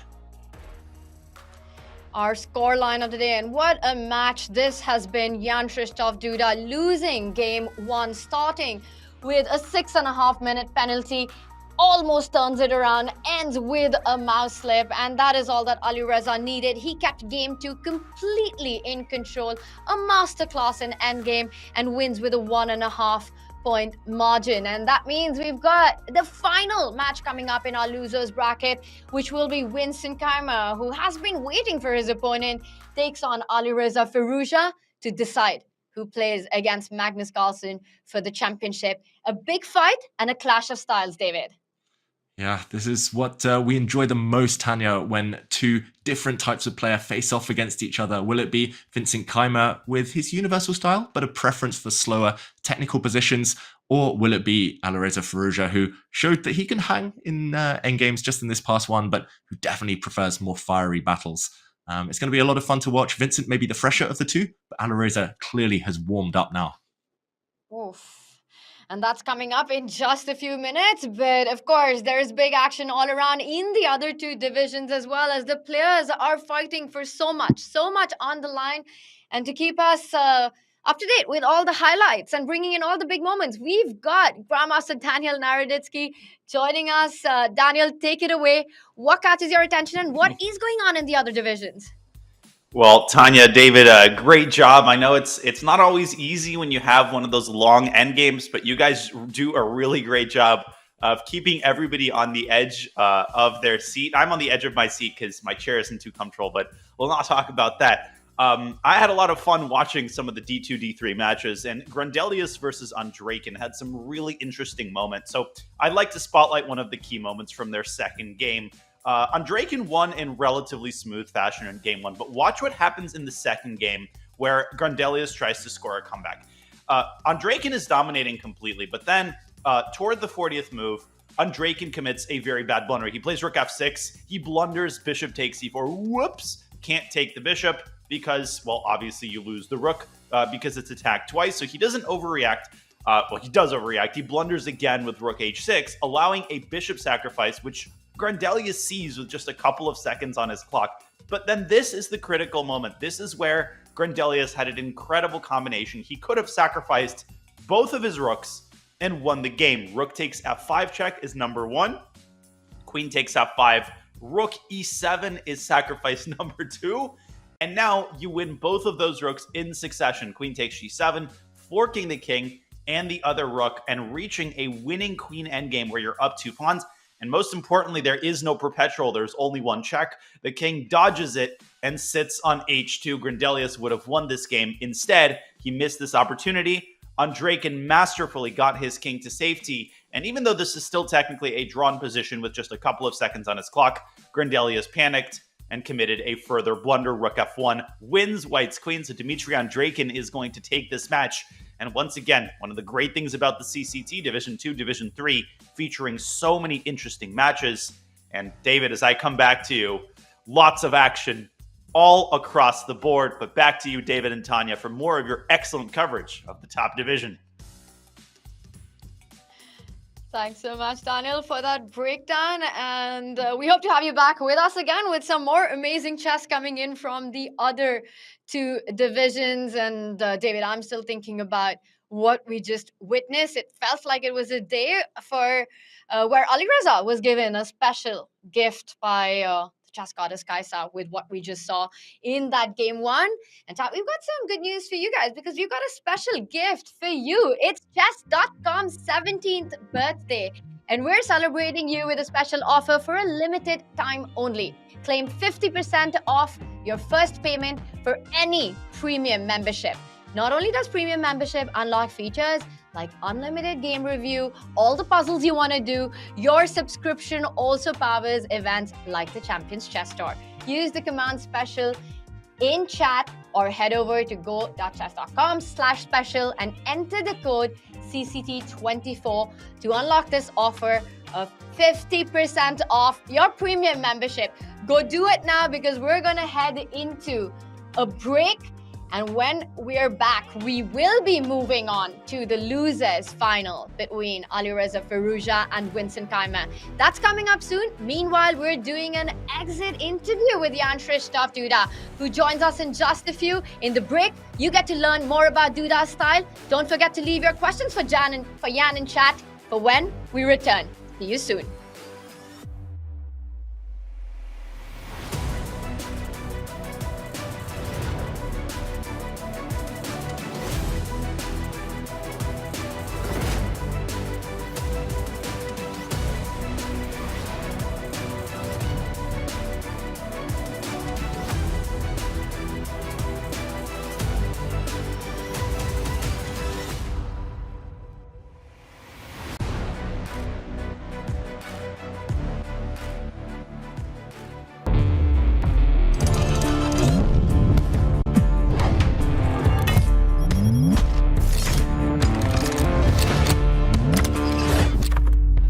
Jan-Krzysztof Duda is a grandmaster from Poland. To date, his biggest achievement is winning the World Cup in 2021, defeating the likes of Magnus Carlsen along the way. With that, Duda qualified for the Candidates Tournament, and ever since he's been one of the players to watch at the top level. Duda is ever creative, he's an attacking genius, and nobody likes to face him. He's always one of the most optimistic players about his position, and that gives him chances on the board. He's always looking for tricks and tactics. Check out this game where he defeated Anish Giri with one of the most incredible checkmating combinations you will ever see. This position perfectly demonstrates Duda's uncompromising style. Here, a pawn up with white, many players would be tempted to simplify the position, maybe trading a set of rooks, trying to use that extra pawn later in the endgame. However, Duda has a one-track mind on the opponent's king, and here with a series of forcing moves, a series of checks, he was able to win the game. Not just that, but in great style. He started with sliding his rook across to g7 with a check. The black king has to take this rook. It looks like a gift, but it lures the black king out into the open. Another check forces the black king further out into the open, and look how every move comes with power. Another check, the king moves, and yet another check, this time not just a rook sacrifice, a queen sacrifice on top of it. And after Duda was forced to accept this second gift, the black king was suddenly caught in the crossfire. King takes knight here would walk into a beautiful and rare pawn checkmate, trapped in the enemy camp. And instead, Anish Giri tried to slide his king back, but Duda had spotted the whole way to the end. The rook slides across, unleashing a discover check from the white bishop, the sniper from afar, to the black king. The black king only has one move. Another check, and of course, Duda had seen all of this 10 moves in advance. The final blow, checkmate, the kiss of death, and the black king is caught in the corner. Duda is one to watch.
Hello everyone and welcome back to the Chess.com Classic. We're joined by our very special guest, Grandmaster Jan-Krzysztof Duda, who unfortunately has been eliminated. Jan-Krzysztof, thanks for joining us. First of all, how are you feeling after that match? Yeah, hello. I'm very tired, but I've been, the entire day. Today, I was returning from Warsaw, so it's like 3 hours, travel. And yeah, in the end, it's the only reason I think I lost this match, because I blundered the rook in one move. Normally I would be, very upset, maybe throw, things even in my room, but I'm just too tired, to be angry and upset. Yeah, and Jan Krzysztof, we have to ask, first of all, was the delay therefore caused by your traveling, the kind of being late for game one? And also, was Rook C1 a mouse slip, or was it just a brain fart? No, I just blundered the rook in. No, because I don't know. Yeah? Like the bishop was on d4 before, and somehow I didn't realize that c1 is covered. To be honest. Yeah, and also I am, I have repairs in my room, so there was like a layer of dust on my desk. Yeah, and in general, of course, it's always tricky when it comes to traveling. So especially using Polish trains. Yeah, I don't think he played particularly great, to be honest. But as I said, it's like the worst thing you can ever do, and just blundering one move. So that's basically it. And Jan Krzysztof, you've had, like you said, a very busy week, the Grand Chess Tour, and the play-ins through to Division 1 here at the Chess.com Classic. What's been the highlight for you? It's been impressive play, at least from a viewer's point, this whole week. Yeah, I'm actually very surprised that I did good. Actually, in both tournaments. Just before the start of Grand Chess Tour and also Champions Chess Tour, I had some health issues, sudden health issues, and I could barely talk at the beginning. I'm very surprised that I did actually good in both of these tournaments, especially in this Chess.com events, because normally I struggle against Levaronian. Beating him in 3 games was like very unexpected. Like I think it was the highlight for me. Like I would never expect to do this. Of course, it's like I shouldn't have won the first game, and it's kind of dictating the match because he wanted to win back and with black, and it backfired. But still, it was. I was also very pleased with my weight game in that match, and. Yeah, in general, I've been combining some good games and bad games. Like especially this, must not lose white games were terrible, and both against Furo and against Nepo. So but with black it's much easier for me because I know I would struggle anyway. But with white it's kind of tricky because you expect to make a draw, relatively an easy one. So. Find some bailouts and some trades, some perpetual maybe. But in my games it's never happening somehow. So and today with white I didn't have any I didn't quite expect him to go for this line, which is kind of a first draw in a higher sense. He's kind of soft in slightly worse Rumen games, but everyone is. But but it's like 0-0-0. I of course I knew the line, so perhaps Rook C4 was instead of King G2 would have been better practical try, but I was nowhere near winning this game. So it's life. Yeah, that's life. We've all been there, Jan Krzysztof. And just a couple of quick questions from our community. The first one from IB Blundren. The question is: you always seem to stay rather calm and positive. What's your secret? I don't know, honestly. I don't think I'm a positive person. I rather, focus on negativities.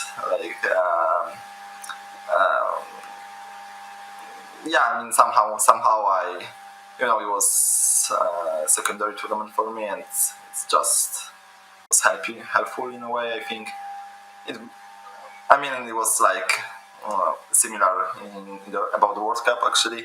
When I got sick there, and it helped me a lot because I was like, you can't be sick, in the World Cup. What is this? And it's put off all the pressure I could bring on myself. So maybe here it was kind of similar, and that's that's the way to go. But in general, I'm not a very positive person. Maybe in my chest sometimes it might look so, but it's not the case. You definitely hide it well. And final quick question. Jan Krzysztof, who do you think will win the World Championship later this year? Gukesh or Ding? Yeah, it's a very difficult question, of course. I think mostly about Ding. I mean, recently he, as we all know, of course, he hasn't been, playing very well, but it's almost a year to the match, so yeah, I guess he will prepare, of course, heavily, and yeah, will get much stronger. So it's like, I mean, an open question. Yeah? Like, I mean, if it's like the Ding, from 2019, then of course Ding is gonna win. Yeah. If not, I mean, it's like, anyone's match, I guess. Jan Kirchhoff, thank you so much for joining us and for entertaining us this last few days with your chess. We'll let you go now and get some rest. You've definitely earned it. Thank you. Thank you. See you guys around. Bye-bye. And here we have it, confirmed. It is Alireza Firouzja who progresses Tanya. Jan Kirchhoff seemed in good spirits, but he has been eliminated from the Chess.com Classic. Huge thanks to Duda for joining us and for all the entertainment that he got on the chessboard in the Chess.com Classic. But unfortunately, that is the end of the road for him. It is Alireza Firouzja who advances with that 1.5 point victory. But it is too early to celebrate, as there is a big match coming up against Vincent. And there we have our bracket in the losers final. That is coming on, as Vincent Keymer definitely has been watching all that has unfolded today in this matchup. He'll be taking on Alireza in another best of 2 to get the challenger to the grand final. While it might be too soon for Alireza to start celebrating just yet, David, we at Chess.com are celebrating our awesome chess community. And here's a shout out to all club admins and members at Chess.com. Did you know you guys can join the Chess.com meetup community to organize in-person events and bring your chess community together in real life through Meetup? This community building platform allows you to organize events and also reach new members to grow your club. To learn more about how Meetup can support your Chess.com clubs, head over to go.chess.com/meetup or use the command meetup in chat right now. And right after this break, we'll be meeting up with our 2 finalists in the elimination bracket as Alireza Firouzja gets ready to challenge Vincent Keymer in the losers final. There's a break coming up, but you don't want to miss this one, as it has a very cool AMA with the one and only Magnus Carlson. And then when we return, we find out who will challenge Magnus Carlsen in the grand final of the Chess.com Classic. Don't go anywhere.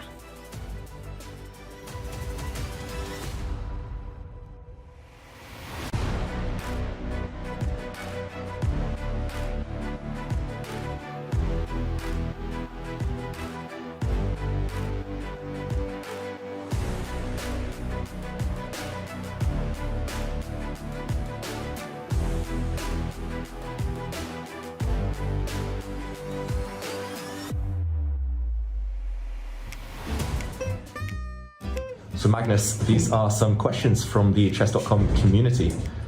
Question from Haughty Harry 09. When you visualize a chessboard, is it 2D or 3D? What colors are the pieces? And are you looking down on the board or is it up against a wall? Figuratively, of course. I think the board is up because I'm like looking up a bit usually. I would say the board is 3D, it's kind of floating a bit, and there aren't really any colors. This next question is from Lietsak. How long do you intend to play competitively, and do you find enjoyment in it anymore? Or do the young generation with all their computer lines make it less enjoyable these days? I think it's no secret that I don't particularly enjoy all the reliance we have on computer preparation these days, but I'll definitely continue to play competitively, at least for a few more years. Question from Gumbo Stew. Which do you consider to be the most risky opening, and have you played it in competition? It's a very difficult question. If we're going to talk about risky openings, I think we have to talk about openings that are actually like good but risky. The first thing that comes to my mind is the Najdorf Sicilian. I find it fascinating, but also frightening because it involves quite a bit of risk. And this next question is from Nightly Blunder. Who is the most overrated chess streamer or player right now, and or of all time? Yeah, I don't want to shame anybody. Okay, this next one is from Upside. Magnus, what was your first opening? I think the first opening that I learned was the Dragon Sicilian, because we had a book at home. My dad had, I think, he'd won a book at a tournament sometimes. I think that was the first opening book that I read, so that's the first opening that I learned. A question from Put Short. What will a post-chess Magnus life look like? I think post-chess I will have family, friends, hobbies. I think I'll be quite happy. And finally, Not a Time Lord 21 asks, Magnus, how much do you hate the London system on a scale of 1 to 1,000? 2, maybe? I mean, I like the London system. I think I totally get why people don't like the London system. It's really can be frustrating that people can set up the same way as whites every time and get a reasonable position regardless of how you play as black. But the London system is much richer than people think. And I first really learned about that from Kramnik in 2015 when he started to play it. He played against me in a bunch of training games before the World Rapid and Blitz in Berlin in 2015. So I kind of realized that he actually studied this, and this was a series opening. So I like the London system. It's been almost analyzed to death now, I feel. But it's a surprisingly rich and quite good opening. Okay, thank you, Magnus.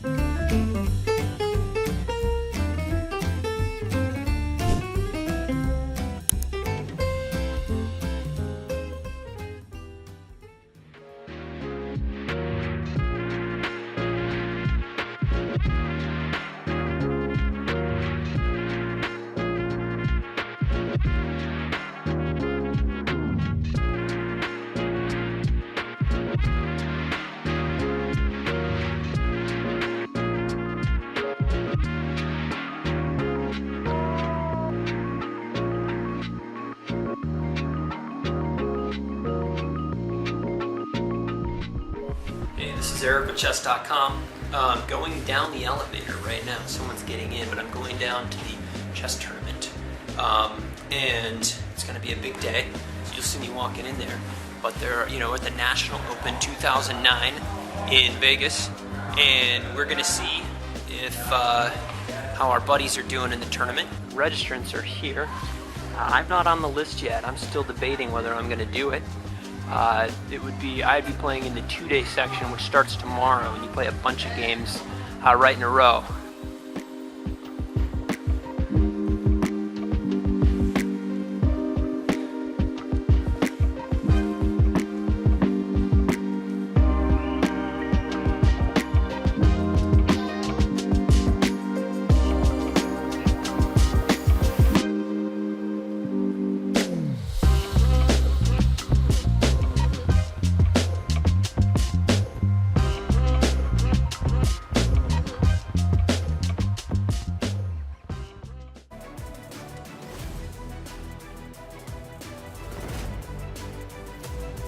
That was such an awesome flashback, and David, it turns out that Eric was vlogging before it became cool.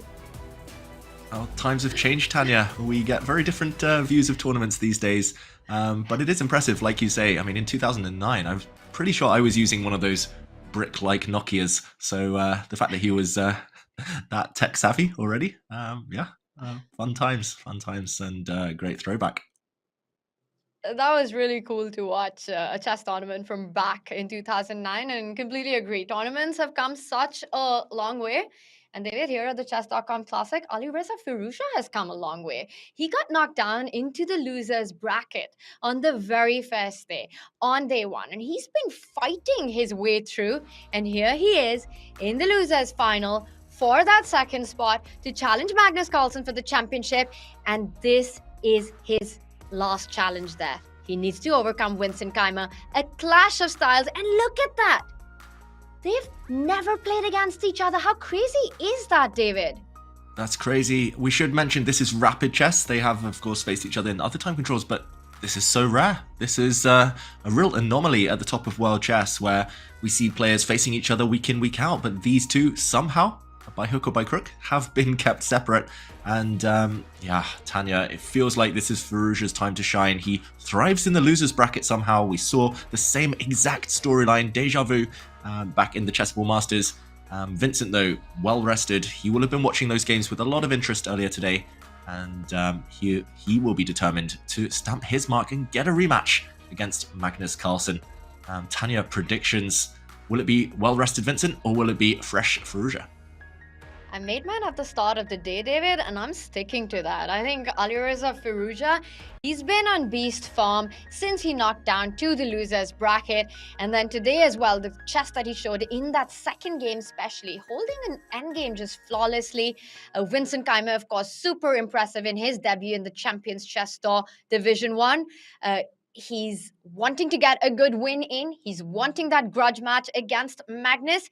But I feel in these time formats, a 10+2, a rapid play, Alireza's style is the one that's more difficult to combat. That is for sure. It's so tricky, especially if the wind are in his sails and he gets an attack going. We've seen that multiple times. Once Alireza attacks, the opponent's clock is ticking. They fail to react. They fail to defend. One man who is fantastic, though, when the pressure's on is Vincent Keymer. We saw it yesterday. He came so close against Magnus Carlsen. He can handle all sorts of types of positions, but yeah, it's going to be tricky for him today. It's a battle of youth, though, Tanya. Anything is possible. Anything's possible, and it's going to be a really fun one. I hope that this one goes down to the wire. I am up for an Armageddon in this one. And of course, both these players so exceptionally strong, and so much will depend on, once again, who's able to get his type of position out of the opening. And David, we've spoken about their distinct chess styles. It's a clash of styles. Same generation, but two very different styles. Who do you think is the tougher opponent for Magnus? Ooh, like you say, it's not just two different styles, it's kind of different chess schools of thought, different educations. Alireza grew up pretty much learning by playing online. Blitz chess, bullet chess, just that pattern recognition through hundreds and hundreds of games constantly. Vincent, of course, under the tutelage of our very own Peter Lecco, he learnt the classical school. And Magnus, I think, actually prefers facing that classical type of player. Magnus likes knowing exactly how his opponents are thinking. The young gen, the kind of the players who play by inspiration, by feel, like Firouzja, who get those fiery types of positions, occasionally they can knock Magnus off his perch. So I think Magnus, he mentioned yesterday in the interview, Firouzja is the most feared opponent. Magnus had to face him in the finals of the Chessable Masters, and he lost the first set, eventually taking it in the second set, and we have our prizes in front of us. Duda eventually takes back home $12,500 for finishing fourth in the tournament. Vincent, Alireza are guaranteed a purse of $15,000 regardless of what happens. But once again, let's remind everyone, it is not only fighting for money, there's tour points on the line. There is that golden ticket to the season end final of the Champions Chess Tour 2024, which will be an in-person final. This is the second of the 4 regular events. One spot up for grabs in that one. Vincent Keymer is ready to make a go for that spot. It is step 1 for him to get to the grand final. And then you start thinking about the 2-set match against Magnus. He looks very focused, and I have to say, far more ready than Jan-Krzysztof Duda did in that round 1 of today. That's right, Jan-Krzysztof Duda. I mean, it was Yeah, I guess the comedy of errors in a way, just that's how it works sometimes when players have bad days. One thing, I mean, travel's delayed, then you get to the board late, then you mouse slip or blunder, and yeah, that's just one of those things. Vincent, though, he's Mr. Professional, as we mentioned. He's got some great influences around him, really well trained, really efficient, and I'm not surprised at all, Tanya, to see him here. Even minutes before the game has started, ready, focused. I'm sure he's done his prep. And I'm sure we'll see a quick start to the opening. Yeah, I mentioned that Vincent, I thought was my favorite before the day started, just having that little bit of extra energy, having that bit more time to prepare, Tanya. So it's my prediction against your prediction. A lot at stake. It's the commentators' battle as well. And chat, tell us, who do you think takes this to the grand final to face Magnus Carlsen? And who are you rooting for? Tell us in chat. And let's remind everyone of the final format.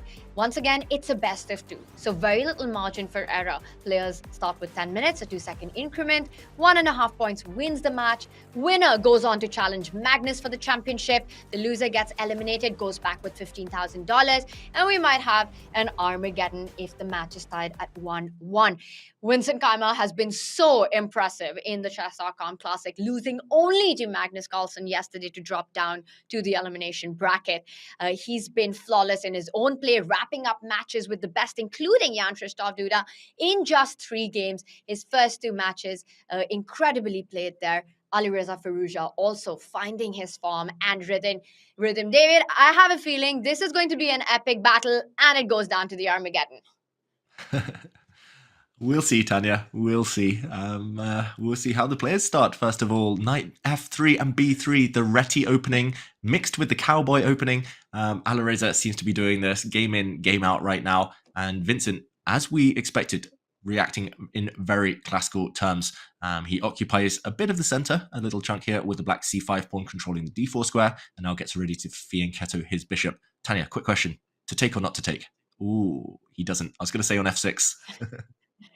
I love the bishops. I love my bishops. I would not take on f6. I understand you want to spoil the pawn structure, but giving a bishop pair and that bishop on g7, being a bit of a sniper to that a1 rook, I'm happy to see this decision. Knight c3, but it means that Vincent gets a free hand in the center to expand with his own pawns moving forward. The d7 pawn can land into a d5.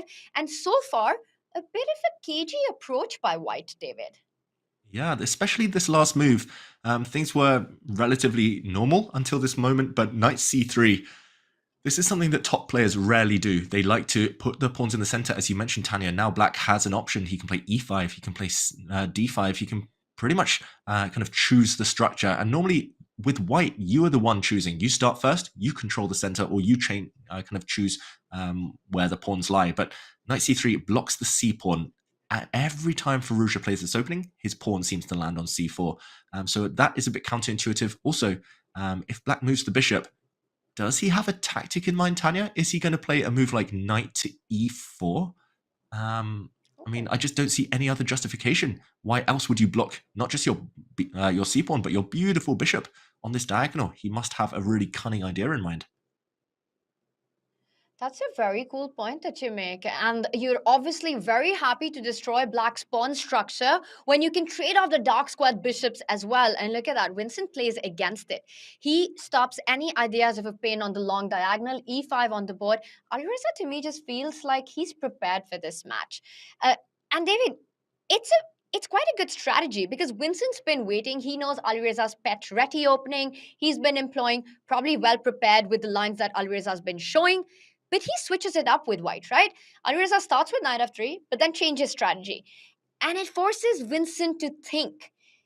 And I think that in this kind of a time control really counts for something. And it's going to matter a lot as the minutes tick down.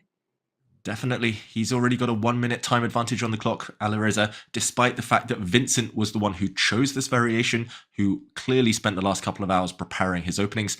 Last move, queen e7, given an exclamation mark. That was actually the only way to keep the balance. The e-pawn was indirectly attacked.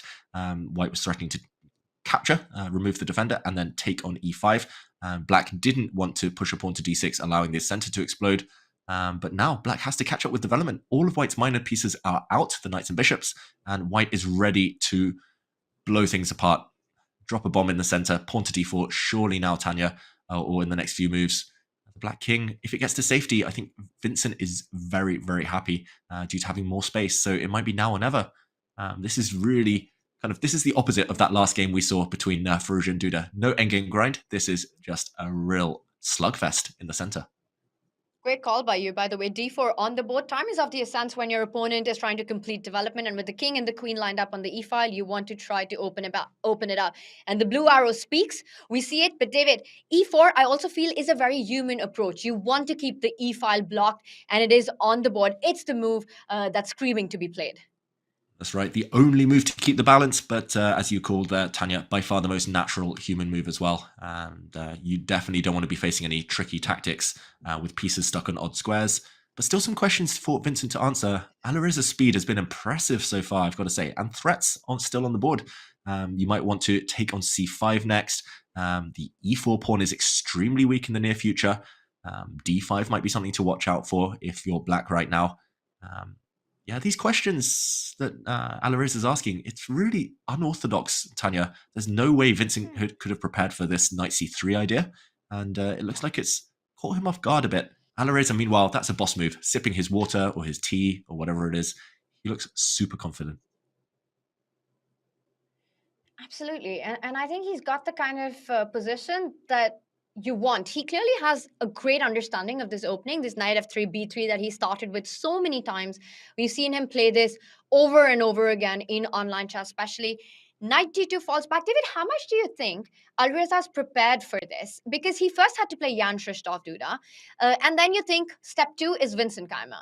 So how much of this is actually something that he's seen today, or do you think this is him getting up old preparation on the board right now? Yeah, I think it's maybe the latter of those two, Tanya.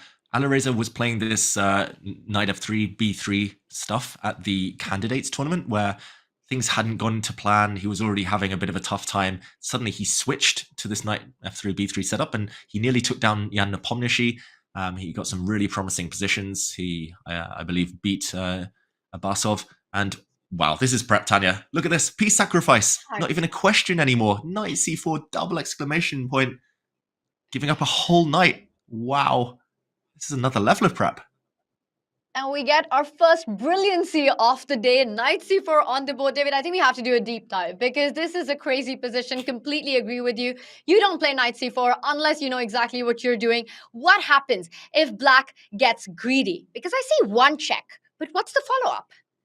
Yeah, let's jump in right now, Tanya. Knight c4 is a sacrifice. And let's just rewind, actually. If pawn takes d4, black would have simply blocked the center. Pawn to d5. The white knight on d2 is really stuck. It's a really poor piece. Next move, black will castle. And black has more space in the center. Black has the advantage. So knight c4, not just a super cool tactic, but also necessary in order to keep fighting for the momentum here. And like you say, Tanya, the proof is in the pudding. If you eat that knight on c3, then you do get hit, not just with a check, but first, a prep move. Bishop to a3, hitting the black queen, and the black queen actually lacks good squares. For example, if she slides up one, then knight to d6 is a check. This is the one you mentioned. White has an enormous knight on d6 now, an octopus knight, but more importantly, the black queen, because she's awkwardly placed, gets hit again. She's now under fire for a second time. Knight takes f7. If she moves, will be a deadly fork. And as we see with the eval bar, this is simply winning for white. So, okay, he didn't take the bait. I think really wise from Vincent Keymer, showing his experience there, not taking the knight, walking into the opponent's preparation. Obviously, Firouzja's too good to give up a knight for free, so black castles instead. But the question remains, Tanya, bishop a3, it's still super complicated right now. It's so complicated and it's so terrifying when you're playing a guy like Alireza. He blitzes out his move. He's bringing on an early piece sacrifice with knight c4. Of course, you don't capture it because you understand you're about to get checkmated with that king in the center. But this actually invites and walks into something similar where you end up losing an exchange. Bishop a3, and look at that. Alireza pauses. That makes you feel that if it is preparation, then perhaps Shah Castle wasn't the absolute top move. Because at one hand, you get your opponent out of preparation, but maybe you haven't played the objective best continuation in the position. David, I think we again have to do a deep dive and actually look at what happens if bishop a3 is on the board. because to me that again feels like a very natural move. I understand you move your queen to e6, you pick up that dark squared bishop. I think queen e6 looks like a nice spot. Bishop takes rook. Yep. Go on, King David. takes. I was just going to finish by saying that you just take it with the king, and the knight on c3 is hanging. Pawn takes pawn. What's going on? This is a mess. This is a mess. And at the end, I mean, this is maybe the most likely position to arise. And no, I like how you explain that, Tanya. Just it's a mess, but at least it's a mess that Vincent has some nice things to kind of look at in his position. Especially the d4 pawn might be a bit of a weakness. White's knights are a bit clumsy. I don't really see the full compensation here. It feels like White will at some point break out with f3. Perhaps if Black puts the queen in a different square, let's go back and play its queen to d8, for example, then once all of this happens, if Black can take back with the queen, I'm wondering whether there might be a bit of a tactic at the end. I was hoping for something to do with queen to b4, but I'm not sure that entirely works. Yeah, to my eyes, it looks like material is key here. Firouzja has to take the material, and he's the exchange up. My move, queen b4 here, I think is just easily neutralized by an exchange and then a knight move. Just anywhere really, knight a4, knight e2. Rook for bishop advantage. Surely White's better. But yeah, Firouzja has to go for that. If he just captures now, I was going to say, if he takes on d4, Black plays d5 and a better version for Black. So yeah, really complicated. I think we're struggling to find our bearings because that's what the players are doing as well. It's just a mess. Look at this. Just such a random looking position, Tanya. And it's the kind of position you want in a classical game, not when you're under 5 minutes on the clock. And David, you mentioned the move queen retreating to its starting square on d8. To be honest, that wasn't even on my radar. That's such a difficult move to make as well in this position. I just thought queen e6 is perhaps the most human approach right now. But your idea of recapturing on f8, that's really classy to me. And it's going to be interesting to see how long Vincent takes to decide, and does he eventually find the move queen to d8. I would have played queen e6 here, and despite that, struggled with compensation. I think it's going to be a struggle for compensation no matter where he goes with the black queen. He has to run, of course. Vincent, he's being a perfectionist, but he's burning a lot of time on the clock.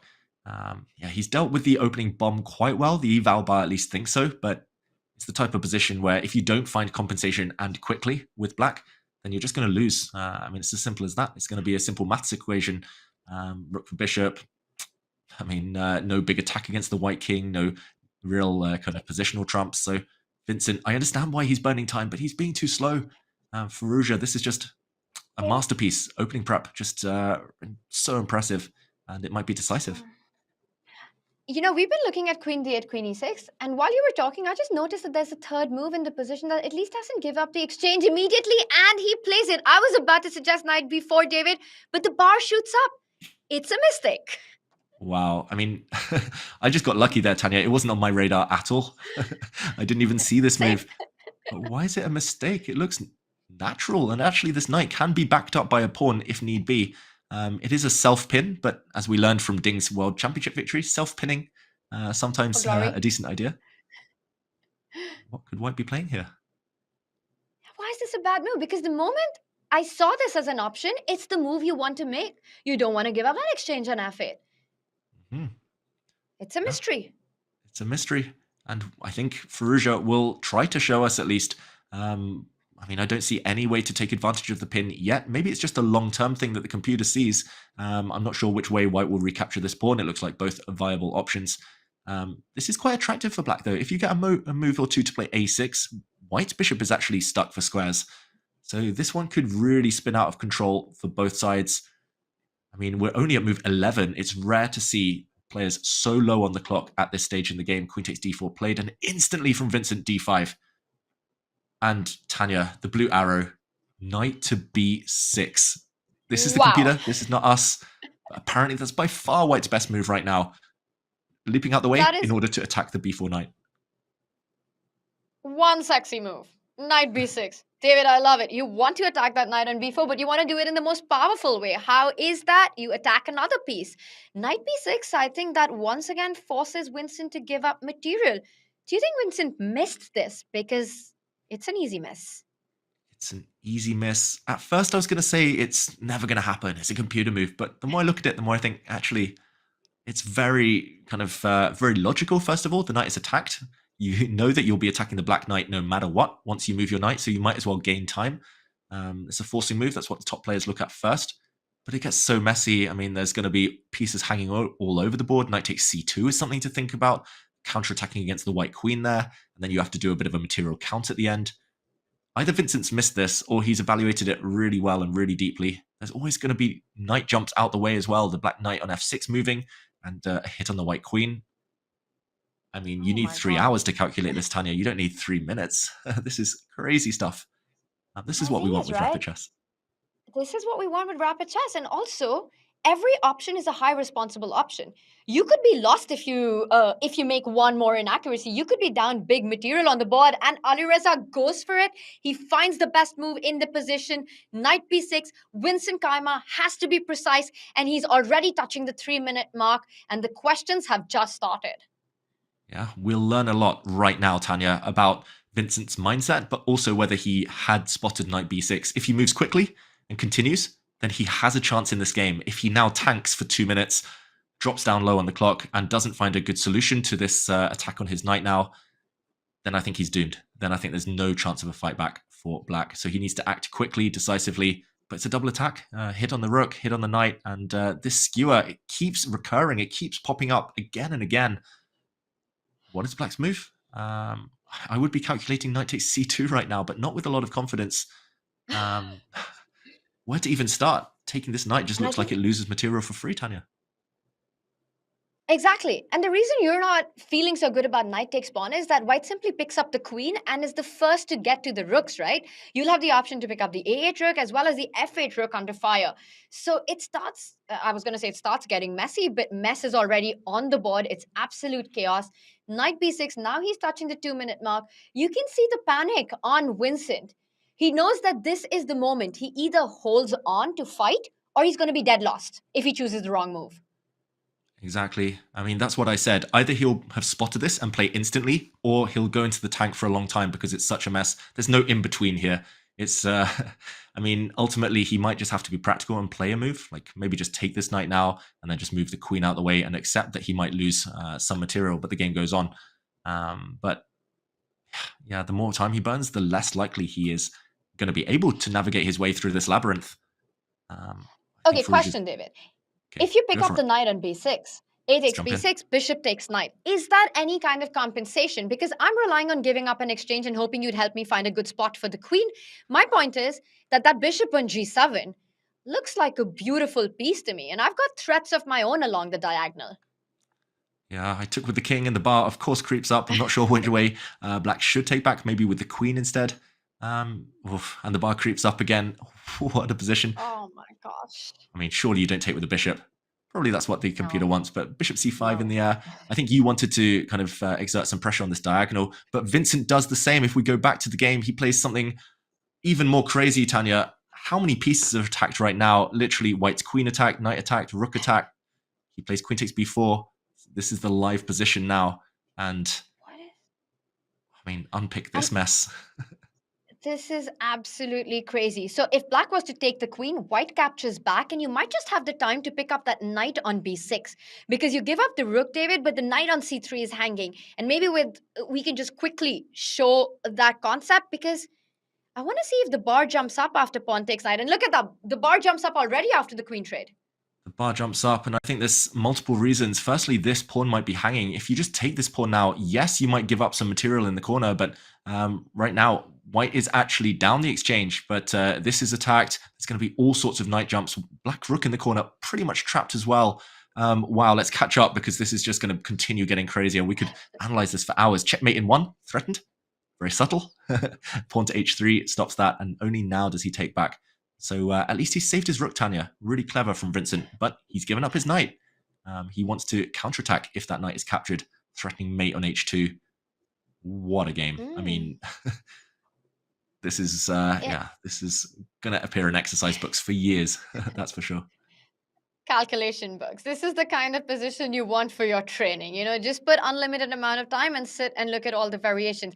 Again, as you said, so much hanging. You can even go for the idea of picking up that d5 pawn. You mentioned it You don't care about that rook on a1 because the f8 rook is hanging in the position. David, actually, from move 1, from the very start, I think this last move, h3 is the only one that makes sense to me. It was the only one that perhaps I could have guessed because everything else that the players have played is from another planet.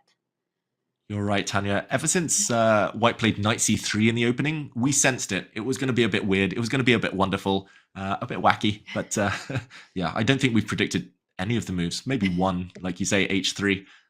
Is that just that crazy? I do, however, think knight takes d5. That's findable and strong. And I think that's one that probably we'll get right. As Firouzja thinks, he's tempted, I can tell, to take this knight. But after bishop to e5, there's going to be all sorts of... Oh, wait, bishop e5 isn't even possible. Queen takes rook, right? What am I talking about? I'm Always blundering a mate in bishop. 1. Oh, my God. Is it What is rook happening takes... after pawn takes knight? Rook takes a3 maybe to deflect the white queen and then to either take this knight or to play bishop e5. I mean, I wish we could talk storyline here, but this is just pure moves, pure calculation, as you said. And look at the clock. Knight takes pawn on the board and immediately he goes for rook takes bishop, takes away that threat of f8. And now, David, I think this could be the only move in white's position. Knight to e7 is being pointed out. It's the best move. Is it the only one that keeps an advantage? Is the big question. It is. And there's a big difference. Again, I'm going to very quickly jump in, maybe for the last time as the players start scrambling. After queen takes rook, there's bishop to e5 and some big threats, or actually maybe some other moves. Bishop takes a1, for example, in this position. And now a check, the black king can jump to g7. If, however, you flick in the check first, then after the king moves, now bishop takes a1 is not possible any longer because of this beautiful check, double attack. And next move, queen takes rook is a winning blow. So you have to push the black king to the ideal square. He actually does give the check, and then he does now take the rook, I believe. What a position, Tanya. Still a mess, but he navigated it well, Firouzja. And the players are in bullet territory, both of them touching the 30-second mark. The position absolutely wild. And David, once again, yes, you're up in exchange, but look at the attack as well on white's king. And exactly, the bar drops. It's impossible to be accurate right now. I think it's the kind of position you just chuck the evaluation bar out of the window because it's a game for all 3 results. This could turn around move by move. We could have a bar dance right now, up and down. Definitely, it's an irrational type of position, mutual attacks. White's actually up a bunch of material. White is up a rook and a pawn for a bishop. But yeah, the white knight is now caught behind enemy lines. It's pretty much trapped. Oh, that's lovely from Firouzja. Don't take this knight because there's some back rank tricks against the black king. So that knight is poisoned right now. But yeah, Vincent has to go on the attack. Tanya, who does this type of position favor? Firouzja or Vincent? I think Alireza. He loves to be on the initiative. He loves to be on the attack. But Vincent, he's such a masterful defender as well. And look at that. I said Alireza loves the attack. It's Vincent who sacrifices a piece for 2 pawns. Ooh, but still big threats in the air. The white knight is going to leap, gallop back to the rescue, standing on f4. Knight to f3 looks like a killer blow, but after a capture, the white queen could have come back as well. Knight is saving the day here, and Vincent shaking his head. He's just a rook down. Simple counting. He is a rook down, and he doesn't have enough resources left. His big resources that Alireza is down to 5 seconds, and he's going to try to checkmate that white king. You want to give a check on f3. You can't do it right now because with that move, queen to d5, you would end up losing that key pawn. And look at the way Alireza is just rushing with all his pieces to defend his king. He saves the king. It's game over for Vincent. Vincent shakes his head. The attack is coming to nothing. I think David Alireza takes this win now. He's so close. He's done everything right. Alireza defending so resourcefully. And he's grabbed all the material he can. An extra rook is, at this level, just too decisive. It's surely no chance. It's only the clock that can stop him. Vincent playing on purely because it's a bullet scramble. But the white extra rook here, Tanya, it can even give itself up. He might just eliminate that knight to remove any potential tricks, forks. He's going for it. Firouzja wrapping this up. He's so good at bullet chess as well, Tanya. So good at converting this. And he just realized that he needs to defend his king. He rushed back with his entire army, keeps everything under control. And now the extra material is just too much for black. You can see the disharmony in black's pieces. Alireza knows it. David, I think Vincent knows it as well. He needs more than a miracle to turn this one around. He's down on 1 second. This has to be over for black. Has to be over. The Black King's actually almost getting checkmated. He sets up a battery with the Black Queen and Bishop along a diagonal, but it's not working out. Firouzja, look at that. Literally all the pieces around the White King. Then again, he hasn't found the breakthrough yet. So maybe it's slightly frustrating for Firouzja. And Vincent, he's really fighting this one out. He's down a rook, but he avoids getting checkmated. Both players are playing on seconds. David, he picks up a bishop. Mm-hmm. He's still alive. Check, still alive. The game goes on. 5 seconds on the clock. This is going to be the biggest comeback if Vincent survives this. Ooh, but that last move, Firouzja forces the queens off because the black rook was also attacked. And there we go. Vincent does eventually resign, a rook down. But that was so tense. You could barely breathe. You can see the players, how stressful that was for them. That was one of the craziest, most unwieldy games you'll have ever seen. Chaos, Tanya. But ultimately, Firouzja navigated it better.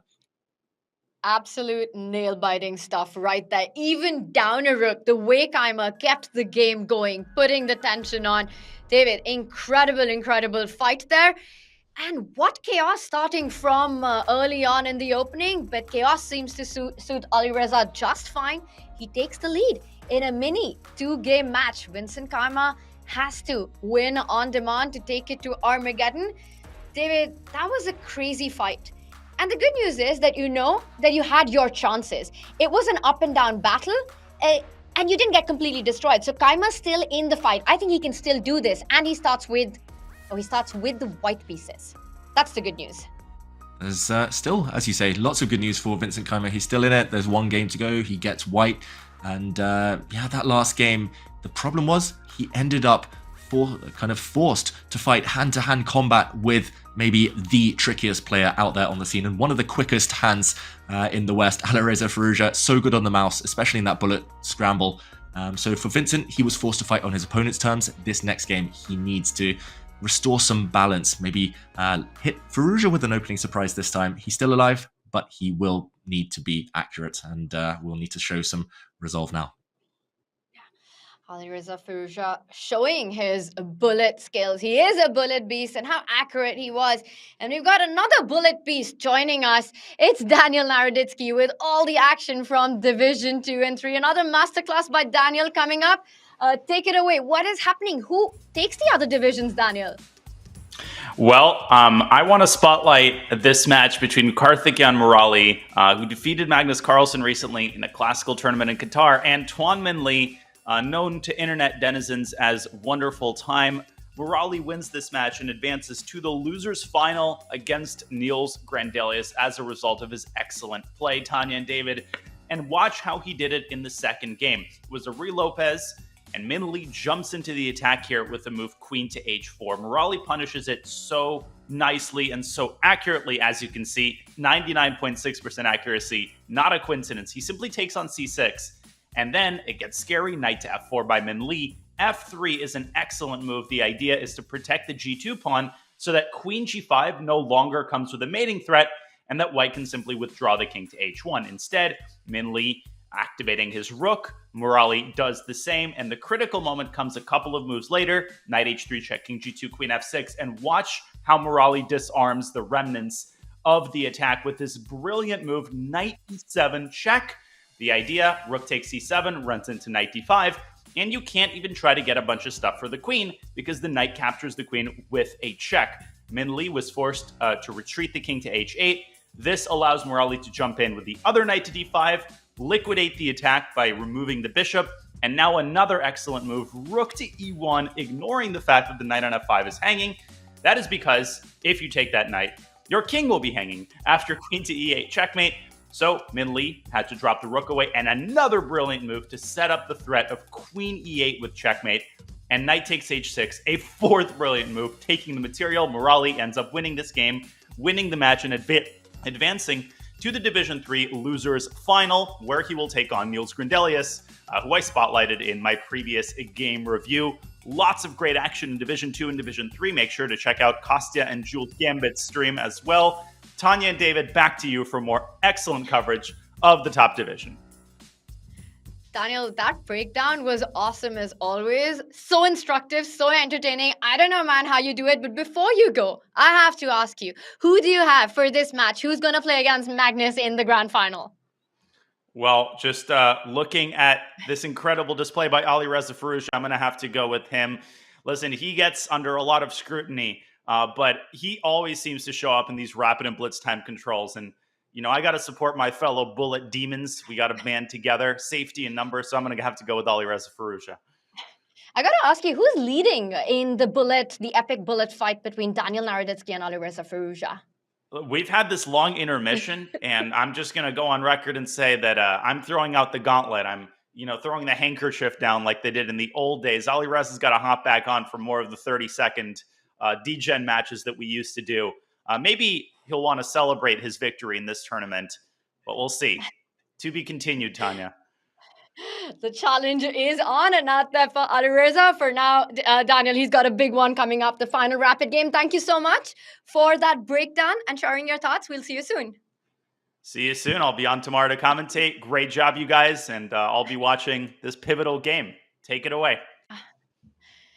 And it is a big one coming up as Vincent Keymer gets ready to go with the white pieces. He has to win on demand. David, the first game was chaos. Chaos seems to favor Alireza Firouzja. How does Vincent get by in this one? How does he take it to Armageddon? What is going to be his match strategy?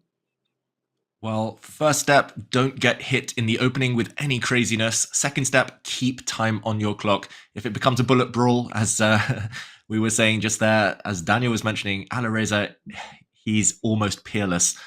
Vincent simply cannot compete there. So, okay, we see a transposition to the Queen's Gambit declined and the Tarrasch potentially incoming. What does Firouzja have up his sleeve? He goes into the Tarrasch defense, Tanya. So, positional play. Likely incoming. I like this from Vincent. At least more flexible here. I definitely feel he needs to stamp his mark on, get a position that suits his strengths. And I've seen actually Vincent score some really impressive victories in this opening. So I'm much more optimistic now for my bet of Vincent Keymer. Yeah, I get your point. He needs to keep it a slow, strategic battle because that's also where perhaps Alireza might run out of patience and try to create some chaos on the board, which can end up backfiring if the circumstances are not ideal. That said, David, the Tarrasch is also one of the most solid setups for black. So needing only a draw, it also makes a lot of sense that Alireza has employed it, and we see the moves are coming in fast and quick. I do expect this to be a long one. When your back is against the wall in a must-win game, there are two strategies. Go all out from the opening or play a positional battle. And it looks like Vincent's going for the latter one, where he says we'll have a long game, and then when I get my chances, I'll take them. Yeah, exactly. That seems to be the strategy right now. Some interesting maneuvering just on this last couple of moves. It looks like White's lost a bit of time, retreating his knight back to f3, but he is hitting the d5 pawn. So forcing black right now to react. I don't think you can gambit this pawn. The main move, as I recall from my ancient theory, is bishop to g4, pinning this knight, and White has various ways to react to that, including queen back to a4, and the bishop going back to d7, and a bit of a dance between pieces. But yeah, Vincent, from the games I've seen of him, he really thrives against isolated queen's pawns. He loves playing against the IQP, Tanya. So a bit of an odd choice, I've got to say, from Alireza. Not as solid as he went against Duda in that situation where he was happy with the draw. Really surprising stuff, I've got to say. I think Vincent has got in his comfort zone success in terms of the opening here. And that game that David just referenced to was just earlier on today, the fight against Duda, where Duda was in a must-win situation, but it was him with White who started trading off pieces earlier. A strange choice by Jan Christoph, which got him absolutely nowhere near the result he was hoping for. Vincent, on the other hand, keeps all the minor pieces on the board, keeps the asymmetry in the pawn structure. David, as you pointed out, that d5 pawn, the isolated queen's pawn, that's a long-term weakness to fight against. Usually, the side that plays with the isolated queen pawn has to try to look for activity, has to try to look for attack against the white's king, try to jump your knight to that e4 square, try and control that open e central file, get your rook to c8 really quickly. It's going to be a fight with black trying to get activity, meanwhile white trying to win that d5 central pawn. Yeah, white, as you say, aiming to win this pawn at some point. We won't put this tactic on the board, but imagine everything coming off. Queen takes d5. White couldn't take there because when a queen lands on d5, that would have been a bishop h2 check. So actually, Tanya, this is really interesting. This is why the top players need to be so versatile in their openings. This position, with colors reversed, has transposed into a Nimzo Indian or a Karo Khan defense. So many move order transpositions. I won't break it down, but with colors reversed, this exact position is well-known theory. But because he starts with white Vincent Keymer and that he's playing pretty much a black opening, he actually has one tempo more. And this is a really well-known idea. Knight to h4, forcing this bishop off the board. There's no way to keep it. If it drops back, the knight will immediately snap it off. And if you trade on e2, white's knight actually steps back, unleashing the power of this cowboy bishop. My arrows go askew there, but the bishop on b2, it becomes the most valuable piece, and pieces flying off the board, the more trades, the better it becomes for the side facing the IQP, the isolated pawn. So absolutely. I love what Vincent's doing, and I've seen him do it before, Tanya. And the reason is because it becomes very difficult to actually defend that weakness. As you were talking about earlier, David, that for black playing with the IQP, you want to look for piece activity. You want to jump forward with your minor pieces, keep as much tension on the board, and have enough resources to defend that pawn as well. The more pieces that come off, and that bishop especially is so important because it keeps that light squared weakness on d5 guarded. Now, it's Vincent who's left with the light square bishop, which can go to f3 and start putting more pressure on d5. On the other hand, I'm still expecting Alireza to try and set up a battery along the b8, h2 diagonal, try and look for counterplay against that white's king, get your rook to d8, defend that pawn. Yep. He needs to defend the pawn. First of all, it is attacked. I'm expecting the move bishop to e5 here. There we go. Just played. Still well-known theory. I was going on, Tanya, about that speech, how it's a transposition from the Nimzo Indian, this knight h4 idea. Do you know who I learnt that idea from? Tell me. Peter Lecco, Vincent Keymer's coach, but he played it with colors reversed. So he's passing the torch, Peter Lecco, through generations down to Vincent. This knight h4 idea, borrowed from another opening, of course. But this pin keeps black alive, but still white slightly for choice due to the bishop pair. I'm expecting to move rook to c1. And anti-Alireza type of position, maybe, Tanya. And that's exactly the match strategy that you were saying Keymer needs to go for at the start of this must-win game for him. And completely agree with you. Peter, his understanding of these positions, it's been passed on to Keymer. He knows exactly how to play this out. The pieces you want to keep on the board, the pieces that you need to trade off the board, how to continue the attack and also defend your king. The big question is, does black have d4 here? Because, David, in all these positions, that's the one break you need to watch out for. It neutralizes the weakness that you have. It also ends up trading a couple more pieces on the board. So, first question, is d4 possible? Yeah, I think the first and maybe the last question, Tanya, I think he has to play d4 almost. If he doesn't, then white is now ready suddenly to snap off the pawn on d5. I wasn't expecting this one. I've never seen this idea before. Rook to b1, defending the white bishop on b2, so freeing the white knight, breaking the pin pretty much, and pawn to d4 here. I guess white will take back automatically, and the big question is whether the black knight can recapture. That's the way you want to take back. But then you drop a pawn on b7 and tactics in the air. Maybe we just quickly jump in and show this. This is what Firouzja's calculating right now, what's going through his mind. He's definitely keen to play d4, but the question is, knight takes d4, possible or not? Bishop takes on b7. The eval bar doesn't move, Tanya. Maybe black can get away with this. Slide the rook across. Looks scary for white. Yeah, that's surprising because I only had bishop takes pawn, the recapture on the board where you don't actually give up material. And David, where does that end up? Because for me, that is the more human approach. You want to keep your pawns intact, especially when you need only a draw. How bad is bishop takes pawn? Apparently not too bad. It's not too bad. The reason I was reluctant is because after a capture, black has weak pawns, but maybe it's not the end of the world. And we're actually headed in this direction. d4, we said it was the last question. It was the only question. Had to be played. And now the moment of truth. Firouzja, will he gambit a pawn, even though he only needs a draw? Knight takes pawn or bishop takes? What's your vote? Prediction. Are you going with... I was going to ask you. I was going to throw it to you, David. It's Firouzja. He's going to sack. Knight takes d4. How about you? He needs only a draw. He's going for bishop takes pawn. Okay, what are we? What stakes are we playing for? Come on, Vincent. Oh my gosh. Uh, Oh my god, you win this one. I'm glad we didn't set the stakes on this. Dang, I was too slow there. I should have suggested an expensive glass of wine at Norway Chess, but knight takes d4 has been played, and Vincent has to take the bait. He has to win. Yeah. He has to take the pawn, but Firouzja gets great compensation. Rook a7, strong knight. It's his style. He's being true to himself. Look at the incredible traffic jam on the long diagonal, David. A bishop on b2, knight c3, knight d4, bishop e5, knight f6, g7. That's more than half the army on this diagonal.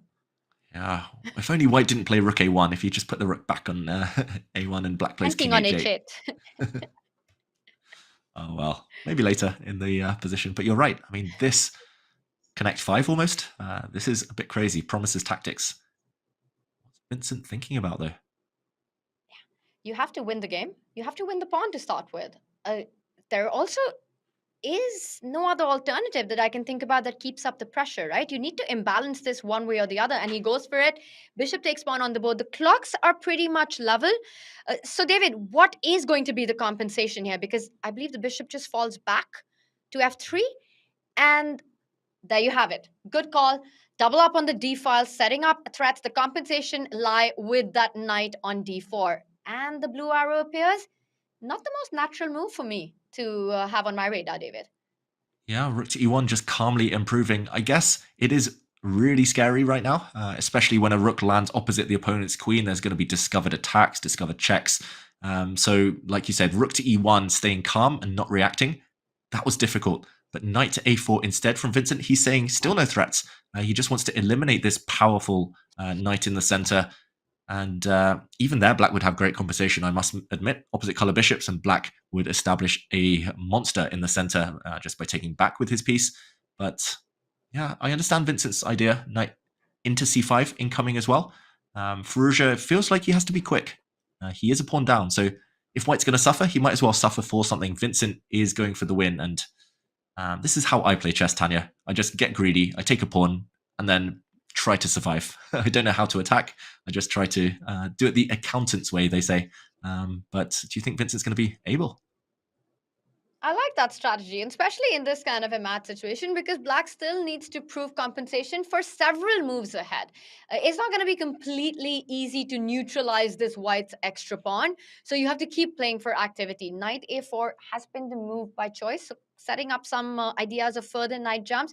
But to me, it's nerves of steel, David. With that rook lined up against the queen, realizing and understanding that there are no good knight jumps that actually get black anything, to me, just visually, it's really scary. But once you get deeper into the position, as you say, you realize that the threats are actually not as scary as they appear to be.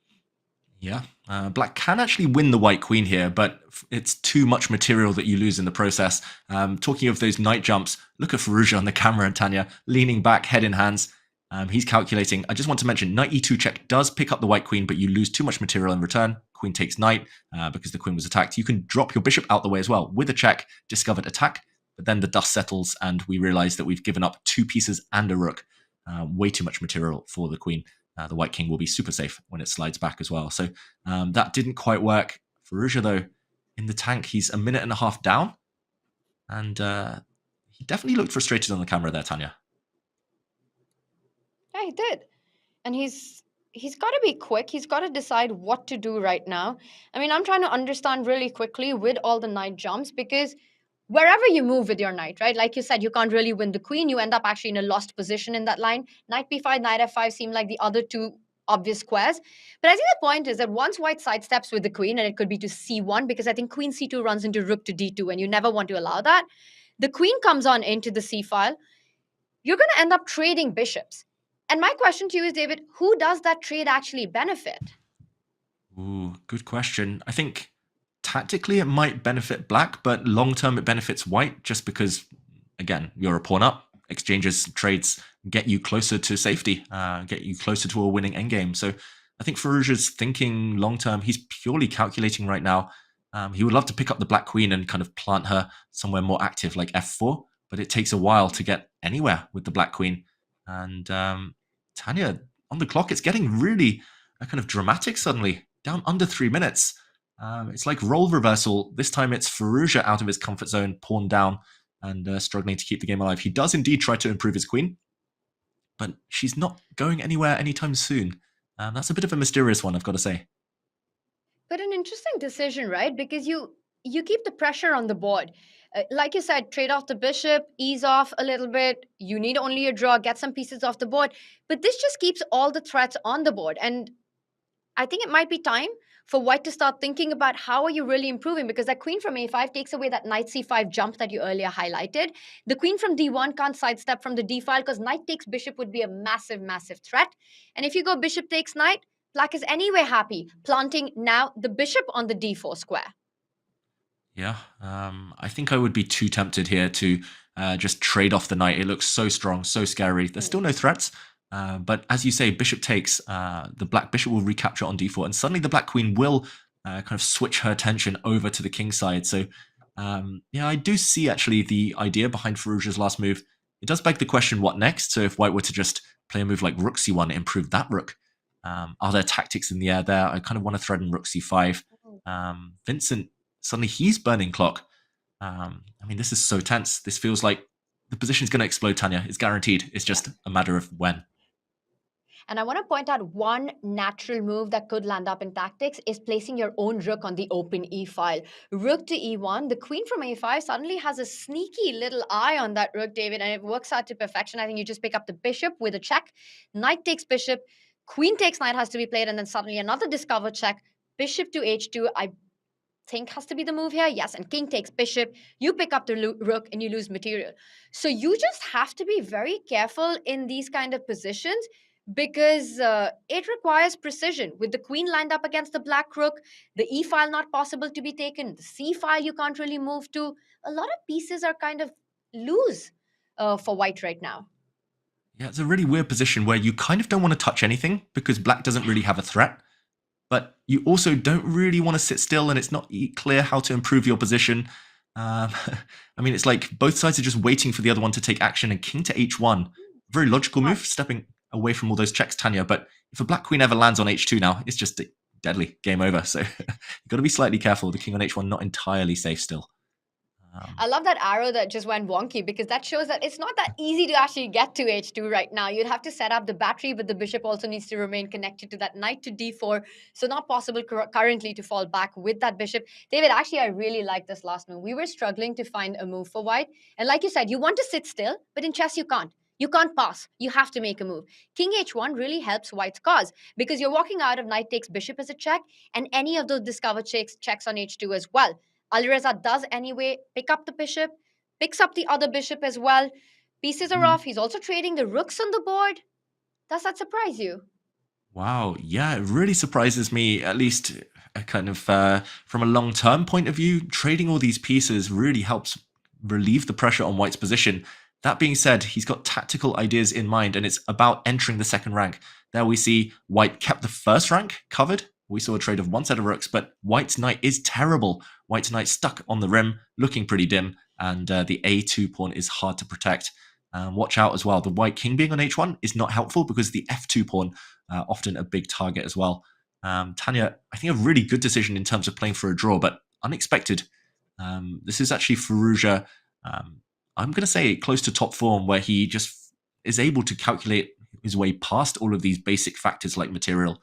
And I think he's found a really nice way to try and simplify the position, this time in black's favor, getting closer to the draw.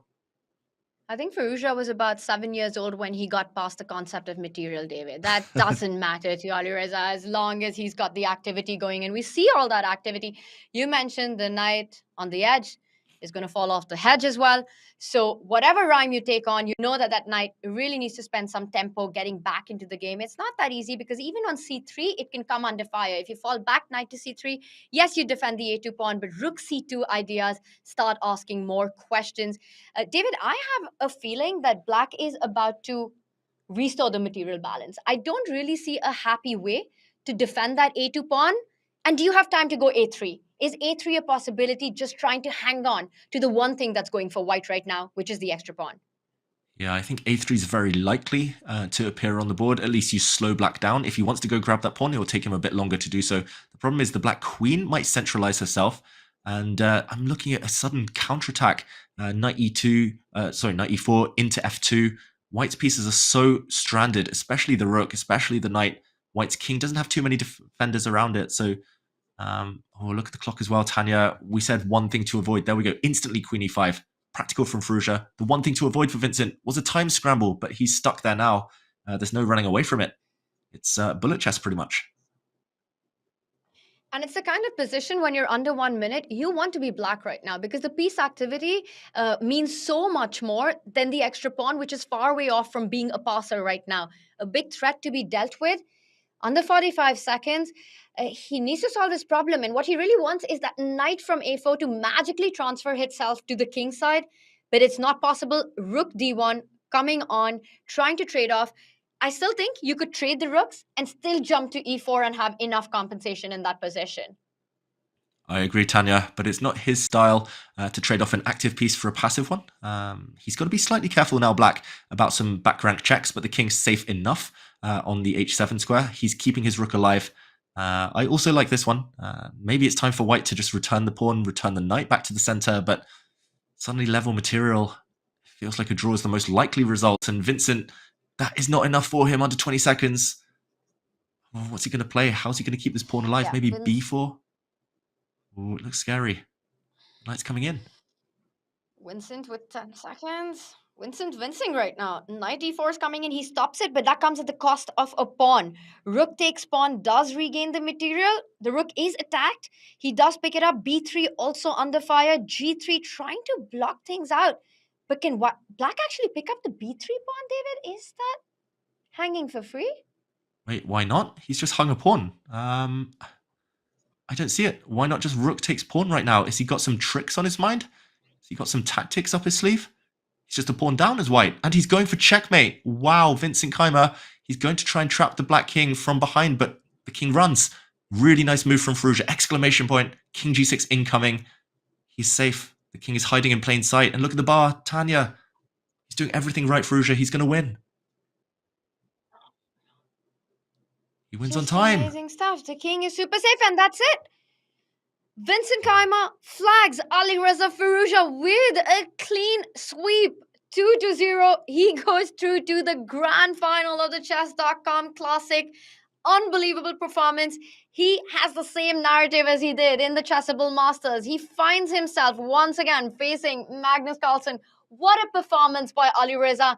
Goes down to the elimination bracket on day one of the knockouts and then unstoppable, winning 2 back-to-back matches. And David, he did it convincingly today. He did it convincingly. 0 losses today, Alireza. Just shutting the opponent down when he had the black pieces, striking when he had the white pieces. He is going to give Magnus Carlsen a real fight. That much is guaranteed. We remember that Chessable Masters clash between the two. It was so close. Congratulations to Firouzja. Commiserations to Vincent, who will be back. But in the meantime, I just wanted to highlight how Firouzja got the job done. In the closing stages of that second game, we thought he was under pressure. Firouzja was actually a pawn down, but in this position, after going for some exchanges, he landed his rook on the second rank. And here it's all about the quality of pieces. Forget about the quantity of pawns. It's all about the fact the black rook attacks f2, attacks a2. The white knight stranded offside. The white rook sidelined and passive. And after the white a pawn saved itself, centralization is key. Queens in the center of the board control so many squares. Look how dominant this queen is. All the angles here. She is just simply the most powerful piece on the board. And after the white rook offered a trade, black said no. He shifted his rook to a2, threatening to bring the black knight in. There's a big weakness on the f2 square. White retreated his knight, and Vincent Keymer here decided to go all in. If he wanted a draw, maybe he would have brought his knight forward, but the draw was not enough. He simply pushed his pawn forward to g3, freeing up a square for the white king. But this was a big sacrifice, a big commitment, and after a check, he decided to threaten checkmate in one. Again, a gamble. Up a blind alley here, though, for the white pieces, because the black king, which looks like it's about to be trapped, could simply create an escape square for itself. pawn to g5. Really calm, really classy from Firouzja. And after a check, here, Vincent let his time run out. King to g6. He suddenly realized the white pieces are going nowhere. The black king is safe as anything. And white's position, meanwhile, has collapsed. White's a pawn down, and the white knight is trapped. Classy play from Firouzja. Great defense. And he willingly and deservedly takes the win. Just incredible stuff, right? And he does it time and time again. He gets a great position, a winning position, up material, and then just defends it to perfection. The guy seems to be playing all kinds of position, bringing his A game on, and with that big win, he does take it to the grand final. A 2-2 victory against Vincent Keymer, a 1.5 to half victory against Jan Krzysztof Duda earlier in the day, secures his place into the grand final. And what a phenomenal finish. But of course, next for Firouzja is the ultimate challenge, as Magnus Carlson awaits in that grand final of the Chess.com championship. And this story, David, as you said, it just keeps on giving. And Chess.com, with its 17th birthday, keeps on giving, as we've got a never before offer celebrating our chess community, celebrating you guys with a very special offer. For a limited time only, you can claim 50% off your first payment for any premium membership. Not only does premium membership unlock features like unlimited game review, puzzles, your subscription also powers events like the Champions Chess Star. Use the command special or head to go.chess.com/special and enter the code CCT24 to get your 50% off and claim your big discount. And also a reminder that you can do all of that into Opera and the first ever chess browser in the world. It's free to download, so get your 50% off. Get the Opera browser. Do it right now, because we are coming back after the break with the winner of the elimination bracket. Alireza Firouzja finds himself in the grand final against Magnus Carlsen. And in the break, don't go anywhere, because we've got a really cool video breaking down Vincent Keymer's playing style for you.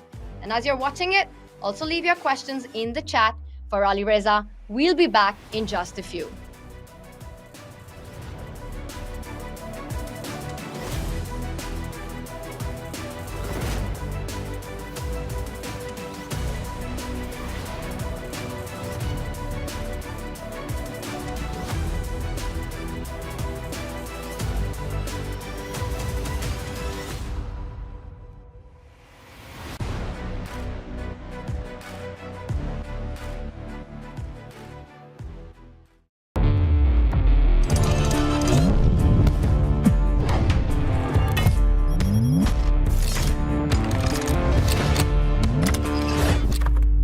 Vincent Keymer is Germany's top grandmaster.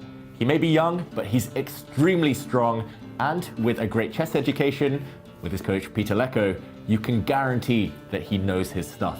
Keymer burst onto the chess scene as a young prodigy, already excelling in the endgame, but as time has gone on, he's expanded his strengths and now has become a more universal player, always playing as ambitiously as possible. While Keymer specializes in classical chess, his skill level in quicker time formats has started to improve. This victory against Magnus Carlsen at the 2023 World Cup highlighted all of Vincent Keymer's strengths. Here, it looks like a level position, same number of pieces, same number of pawns, but Keymer started to outplay his esteemed opponent, first advancing on the side where he's stronger, pushing his pawn forward. Magnus here cracked already. Black is a bit stuck, there's lack of coordination between the black rook and the rest of his pieces, but Magnus here retreated his knight, walking into a very powerful move. Keymer landed his knight on d6 behind enemy lines, not just an attack against one pawn, but what Magnus had missed is that there's a secondary attack. The white rook aims to slide across, pinning and winning the pawn in front of the black king. Magnus here could not defend against the multiple threats and soon collapsed, Vincent taking a really impressive endgame scalp.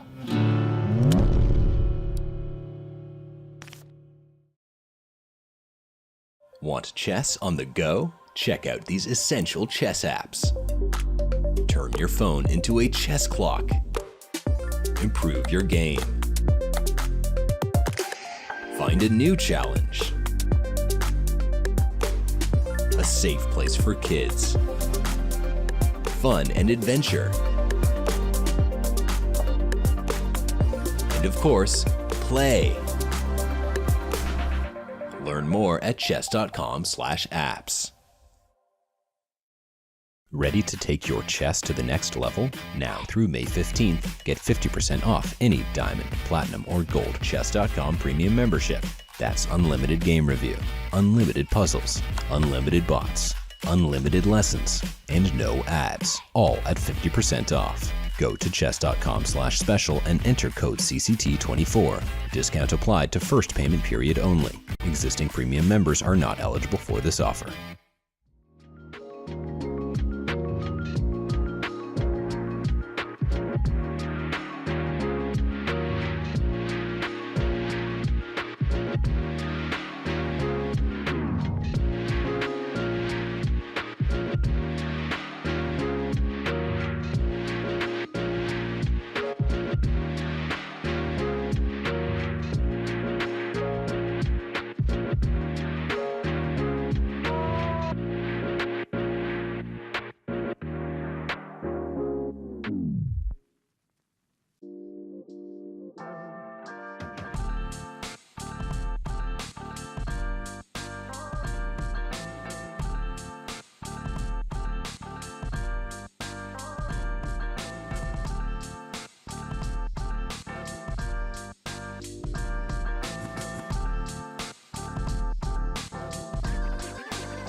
Hello everyone and welcome back to the Chess.com Classic, where we're joined by the man of the moment, Alireza Firouzja. Alireza, congratulations, 2 match wins today. How are you feeling? Yeah, thank you. Yeah, of course, I feel very tired, and it was not an easy day. I mean, your play seemed really energetic considering that you might have been feeling tired. First of all, what did you think of your match with Jan-Krzysztof Duda? Yeah, I mean, today it was lucky. It was all okay. First game with Duda was very bad game by me, and it's not easy in these kind of situations because you have to go aggressive, and because I had the advantage, of course, time wise. So it's not an easy situation, but Yeah, it was an interesting game, and I was worse the whole game until the last move that he gave me the rook. So um, I guess the pressure was a lot because he had to start with 3 minutes. Yeah, what was going through your mind when he was late for the game, when you had to wait for his arrival? Yeah, it's of course um, I think fair that I start with advantage because to wait there 6 minutes also is a boring thing to do. So um, yeah, I mean normally you should be on time, right? Yeah, I think most people would agree with that. And looking kind of later in the day to your match victory against Vincent Keymer, my first question, that opening in the first game, how long have you been sitting on that idea? Yeah, of course it was from this candidate. So I'm not been sitting so much. It just came very quickly actually. So I'm happy that I managed to show it him. How does it feel kind of being able to show off a cool opening novelty idea like that one? Yeah, it feels good. I mean, it's very rare after like he has so many options that are also okay for black. So to go for this line is I have to be very lucky. And he was also trying to make it interesting. So probably was your opponent always have to help you also. That's true. And talking of opponents, this means you've qualified for a grand final against Magnus Carlsen. It's deja vu again. You've been here before in the Chessable Masters. What are you going to try and do differently to beat him this time?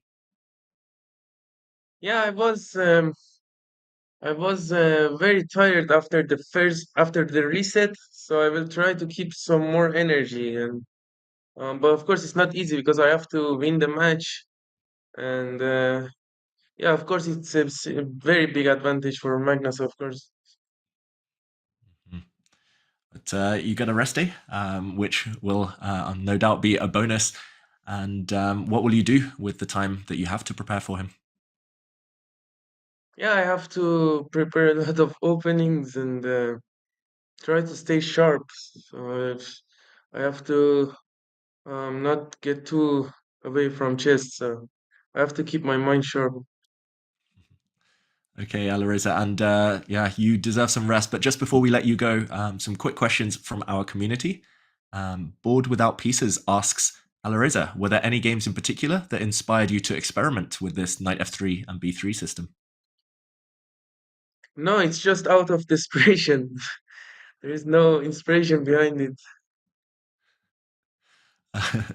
You just studied everything and there's nothing left, or Yeah, what do you mean? exactly. I mean, I got this idea when I was preparing for Nepo that it's just like so dead everything. So I thought even if I get worse position, at least I get the game is good.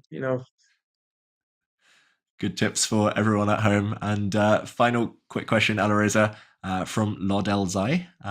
Gucci or Armani? Armani, I think. Fair enough. And on that note, Alireza, we'll let you go. But best of luck against Magnus Carlsen. We can't wait for that match. Thank you. Congratulations. Thank you. And here we see the bracket. After that victory, Alireza has earned a shot at the boss himself, a grand final against Magnus Carlsen. Maybe a grand final reset if he's able to win the first one. But Tanya, it looked like he was in great spirits, Alireza there. It's good to see him like that. And if anyone's capable of taking it to the grand final reset against the world number one, it's got to be Firouzja. He's done it before in the Champions Chess Tour. He has everything in him, all the qualities, his style of play that forces Magnus into these crazy chaotic positions where it gets completely random. Anything can happen. So, David, it's hard to bet against Magnus when he's got a two-set advantage to him. But I think Alireza, he's shown it, he's done it before, and he's got to believe in himself. And it looks like he's got all the confidence with the two matches that he won today that he needs to go into that big final. And let's not forget, he's got a day to rest and bring on his best. That's right. He seemed really keen to take that rest day. He mentioned that today was a tough one. He might have won 2 matches, but he was up against really world-class opposition who pushed him to the edge. Some crazy games there that were a lot of fun to cover. But if anyone can, Alireza can. I can't wait for the final already, Tanya. It's coming, but it's not coming soon enough. We still have to wait for all of that. That is day after the big Division 1 final, but the chess action will not stop with the Chess.com Classic. The chess always continues, and the inaugural Casablanca chess event, that begins on May 18th. 4 Super Grandmasters, Carlsen, Anand, Nakamura, and Basim, will represent their continent in this variant, where starting positions are taken from historic and iconic games in chess history. You may recognize them, you may not. But the big question is, the players better come prepared. Will history repeat itself, or will it be rewritten by modern-day superstars? Tune in on May 18 to find out, and use the command Casablanca in chat to learn more about this. A very cool, the first time ever event, the Casablanca Chess. And David, I'm still thinking about all the action that we saw today, and that was such a great interview from Alireza, Firouzja.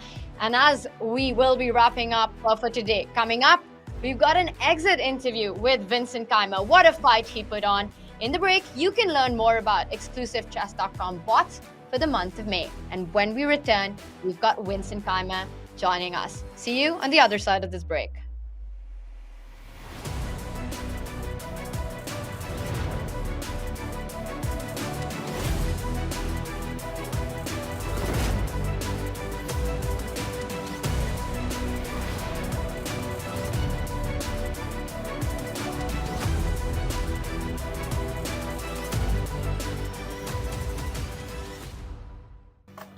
Right, boys, it's back to school time with a quiz. Let me eat first. Detention. How do you spell Nepomniachtchi? English style. Look how he's struggling right now. I cannot write properly, so can I spell it out instead? Okay, spelling bee. You can start first. So it's Nepomniachtchy.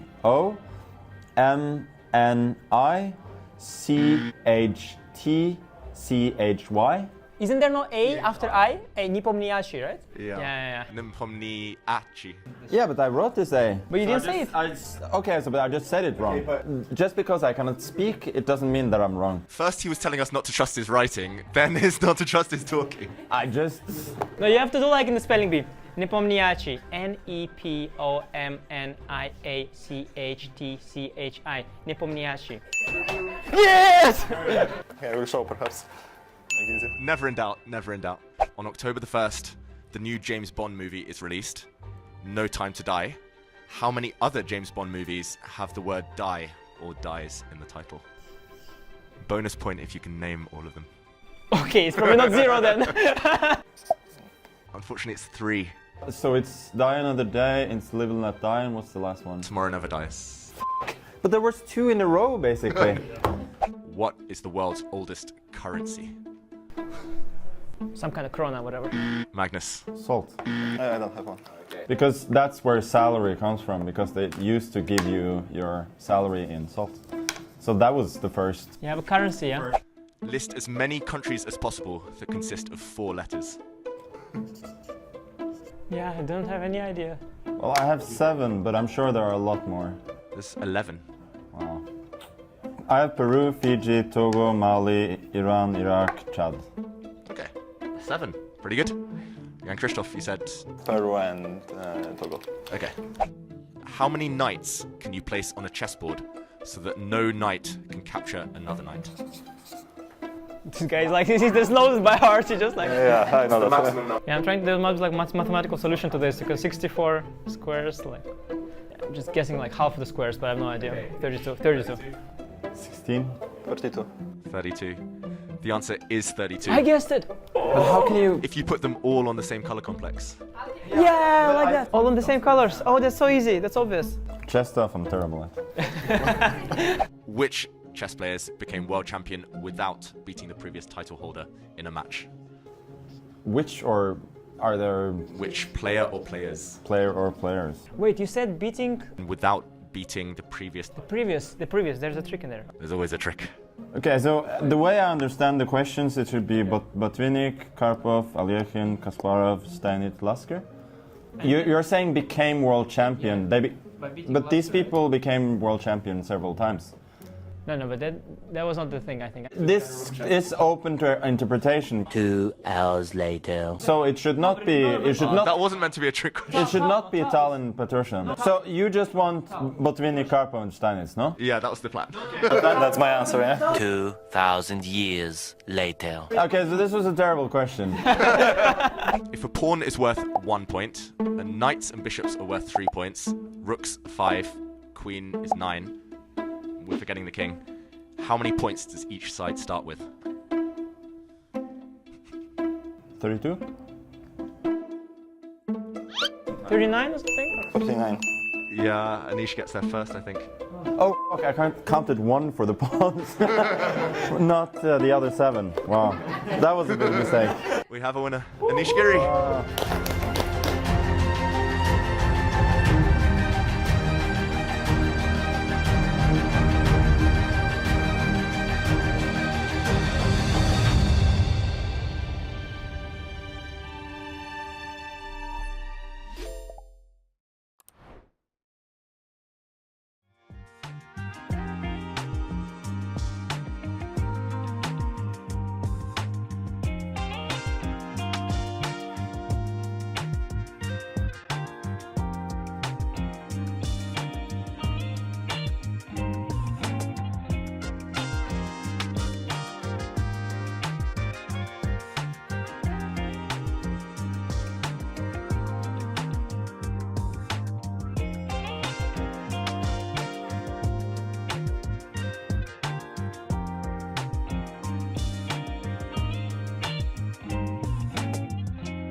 And we're being joined by Grandmaster Vincent Keymer, who had an amazing run in the Chess.com Classic, but it comes to an end today. Vincent, a tough outcome in your match today, but how do you feel about your performance overall? Yeah, I mean, thinking about the Grand Chess Tour, this was kind of a consolation, yeah, that this, at least as long as I played kind of, yeah, somewhere between shaky and bad there, I had at least 2 decent matches, especially I also think the match against Duda I was playing pretty okay. And then after losing 6 Blitz games in a row yesterday, at least I was happy that I managed to put up a real fight against Magnus and maybe even had a chance to win 1 game there. So I think it's fair to say that it was a kind of close match. And yeah, I think it has been tough for all of us who played both events. I mean, also I was traveling back today. I had to wake up at like 4:30 or something to catch my flight. I was trying to have the approach of arriving home a bit earlier to have a few hours to rest. But of course, I think it takes away some energy. And yeah, running into homemade prep doesn't exactly help when you just, maybe like the last % to your level. But yeah, I think he just played well. And then, of course, must-win situations are always extremely bad, especially in these 2-game matches. I think it's just best that you never get into the position that you have to win a game. And yeah, this first game was, of course, crazy. But yeah, I think after me not finding Queen e6 after Knight c4, it was already pretty unpleasant.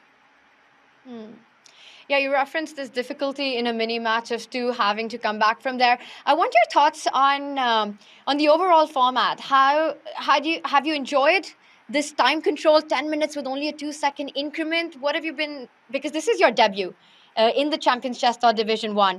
How's it been? Yeah, pretty good actually. I think 2 seconds increment, I think what needs to be understood is that 2 seconds increment online is something that's like completely different to 2 seconds increment over the board. Like, at least to me, this is not even comparable. For me, it's way easier to play with 2 second increment online. Somehow it's easier to like have the full board at vision faster, which makes a huge difference. So yeah, actually, I think it was just that I was trusting my intuition, which worked out kind of well, at least till yesterday and today. So yeah, overall format is very interesting. I mean, I think maybe what I would hope for is that like decisive matches such as today against Alireza fighting for a grand final could maybe also be 4 games, but yeah. So you want more chess after all the Grand Chess Tour and having played so much, you would have been up for a best of 4 match. Yeah, I think best of 4 matches are more, there's more to it. Yeah, simply in these 2-game matches, even some slight inaccuracy or something can cost you a full match. But while in a 4-game match, you have some real chance to come back. Yeah, I think in 2-game matches, basically, you need really some kind of miracle or extreme help from opponent to have a very good chance of coming back. Otherwise, you can really you have the momentum to put up some pressure over more games and then maybe make something out of your chances. But yeah, of course, it's an incredibly tough tournament. So many strong players, and well, still a decent finish for me.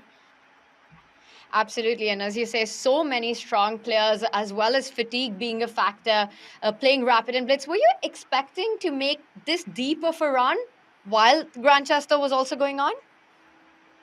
Well, actually, I wasn't really expecting anything. Yeah, I mean, basically, what happened is that I was coming from the last day of Rapid, and I had 45 minutes left till the first match, and I knew that okay, I'm playing Sarana, and well, I ate something, relaxed a bit, and switched on my camera setup and played the match, and that's just how I played.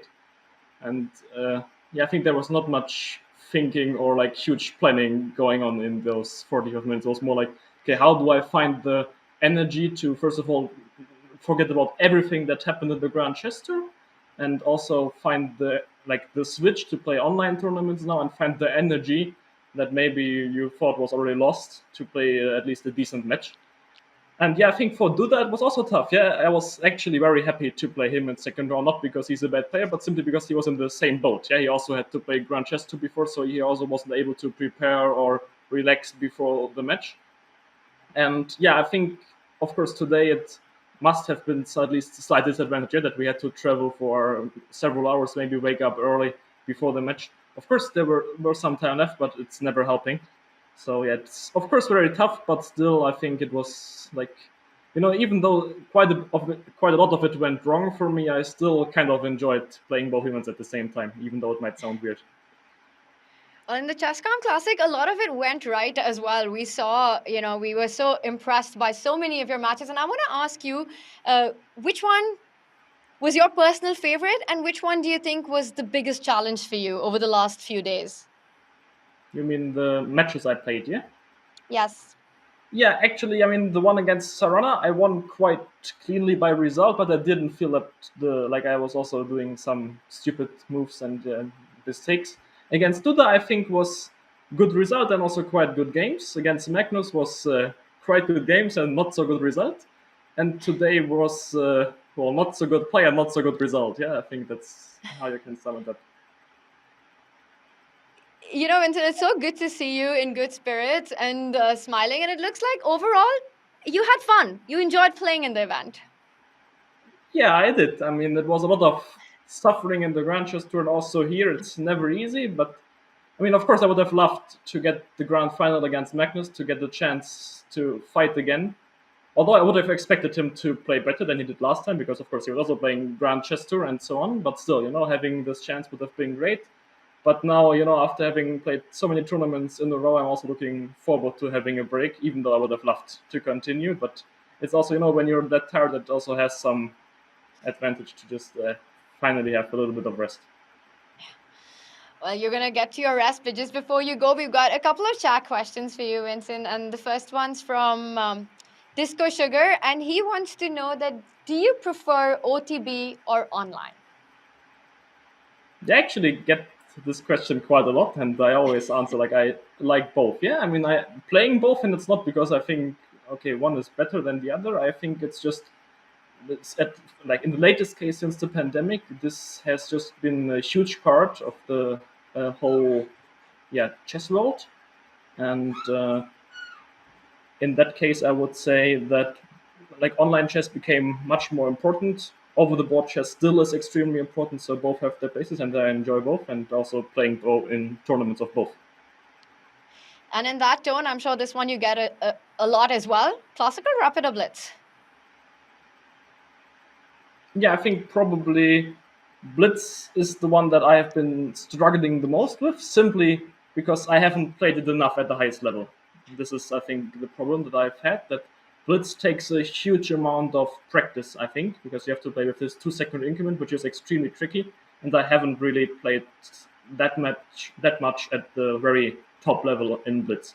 Rapid, I mean, yes, I got the silver medal in the World Championship, so it can't be that bad, but it's always something. In those time formats, I think the less time you have, the more important it is to have like the feeling that things just work out for you. Yeah, sometimes it's hard to explain, but there's this feeling that, for example, Magnus winning 10 in a row. Like in classical, this would never ever happen. Like, of course, Magnus is extremely strong, but I don't see him winning 10 games against this level of players in a row ever. Yeah, this is too hard because everybody is solid. There's openings. There's like the level of mistakes is just too low to win every single game. So this flow and intuition is just plays a huge role in those shorter time formats, and that's why I think it's extremely important to like be able to play everything. Yeah, it's always everything requires different qualities. Well, the fans have loved watching you here on the Chess.com Classic. And finally, Mr. Red Hair Don't Care wants to know, and I'm sure many watching also want to know that what's next for you? What's coming up over the upcoming weeks? Yeah, actually, not much. I mean, of course, it's not like if I'm not playing any tournaments, I'm forgetting about chess. But I think the next big tournament I'm playing is going to be in Biel in July. And so till then, I will care about training and preparing for the next tournaments, because of course, then in the second half of the year, as always, there's going to be a huge amount of important tournaments coming up. That's really cool. We wish you all the best for that. And Vincent, overall a great performance. I know today didn't go your way, but congratulations on finishing third. Thank you so much for joining us. Thank you. Thank you. Vincent Keymer there with, he gets knocked out in that match against Alireza Firouzja, but some great matches along the way. David, it's the end of the road for him. We've set ourselves up for the grand final. It's Magnus Carlsen taking on Alireza Firouzja. It's going to be an exciting battle, and we know the fans love this matchup. The fans love this matchup. I hope the fans love that interview. I was so impressed by Vincent Keymer's spirit. He wanted another shot at Magnus, but he knows he's earned his break. He's going to take a bit of time and he'll be back. And I'm no doubt stronger than before after a bit of rest and a bit of training. But yeah, that match is the one we all look forward to, Tanya, in a couple of days' time. Magnus against Alireza. It's going to be fire on the board. It's the match that we've been waiting for. But David, I've got some great news for you and for chat, because in between there's another huge matchup that's coming up in the grand final of Division 2. Take a look at this. We've got Maxime Vachier-Lagrave taking on Wesley So, and that's a big grand final. That's happening tomorrow. David, hard to pick a favorite in that one. Maxime beat Oparin to make it to the grand final. Wesley So found his way through the elimination bracket. Who do you think takes this one? Ooh, this is tough. Vachier-Lagrave will have to start as the favorite, having that extra life. But Wesley So has been extremely impressive. He actually lost in the first match of Division 2. And as you say, he has stayed alive on his last life the whole time, upping his game as the rounds have gone on, defeating Oparin, denying Oparin of a rematch. MVL favorite, but So never to be written off. Never, ever. It's very hard to bet against a player like Wesley. So one of the hardest players to beat. But again, that 2-set advantage in the grand final for the player who's been in the winner's bracket really counts for something. And also there is a big matchup, a big grand final coming up in our Division 3. Once again, let's remind everyone that the players are fighting for those very critical tour points to make it to the end, the season and final. There's money on the line, there's glory on the line. And for these players, it's going to be Dmitry Andreikin, who takes on Niels Grandelius in the grand final.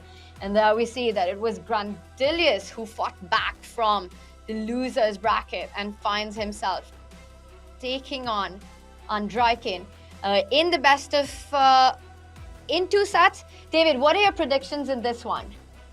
Well, it's Grandelius in the grand final. So I'm going to be backing my good friend, Grandmaster Niels Grandelius. But Andrejkin, he's the one with the extra life. Also, we saw it there in the winners final. Andrejkin was victorious 2.5 to half. So for Niels Grandelius, the #1 Swedish Grandmaster, he is going to have to bring his A game. And he's going to have to do it the hard way by winning twice. Andrejkin, so strong. For anyone who's seen him play on Chess.com, Title Tuesdays, Andrejkin is a speed demon. Andrejkin with that big win. He's got an extra set to fight. 2 big grand finals coming up tomorrow. And then we've got the Division 1 grand final as well. David, 2 fantastic days of chess ahead for the chess community. Yeah, it's going to be a lot of fun. Tomorrow we'll be covering those 2 finals between MVL, Magnus Vachier-Lagrave, and Wesley So, as well as the clash between Dmitry Andrejkin and Niels Grandelius before, of course, that gourmet dish, that dream clash, the dream final. We couldn't have asked for more, Tanya. Magnus Carlsen against Alireza Firouzja. And that's the second time we get that dream final in the Champions Chess Tour 24 season so far. It happened in the Chessable Masters for Alireza Firouzja. This is his chance for redemption as well. There is a bit of grudge match. There's so much to fight for. The golden ticket to the season end final. Can Alireza get the job done? He almost did it last time. After a long day, our grand finalists are there. We've got Magnus Carlson, Alireza Firouzja set up. Tomorrow, we've got Maxime Vachier-Lagrave facing Wesley So in the Division 2 Grand Final. And then Andrejkin facing Grandelius in the Division 3 Grand Final. Today was my last day on the call. Tomorrow, the action will be called by Daniel Naroditsky and David Howell. David, this was so much fun doing it with you. I'm going to be watching from the sidelines tomorrow with chat. Thank you to everyone for watching. What a day of chess it's been. It's Magnus versus Alireza. Enjoy the grand finals this week. We'll see you tomorrow.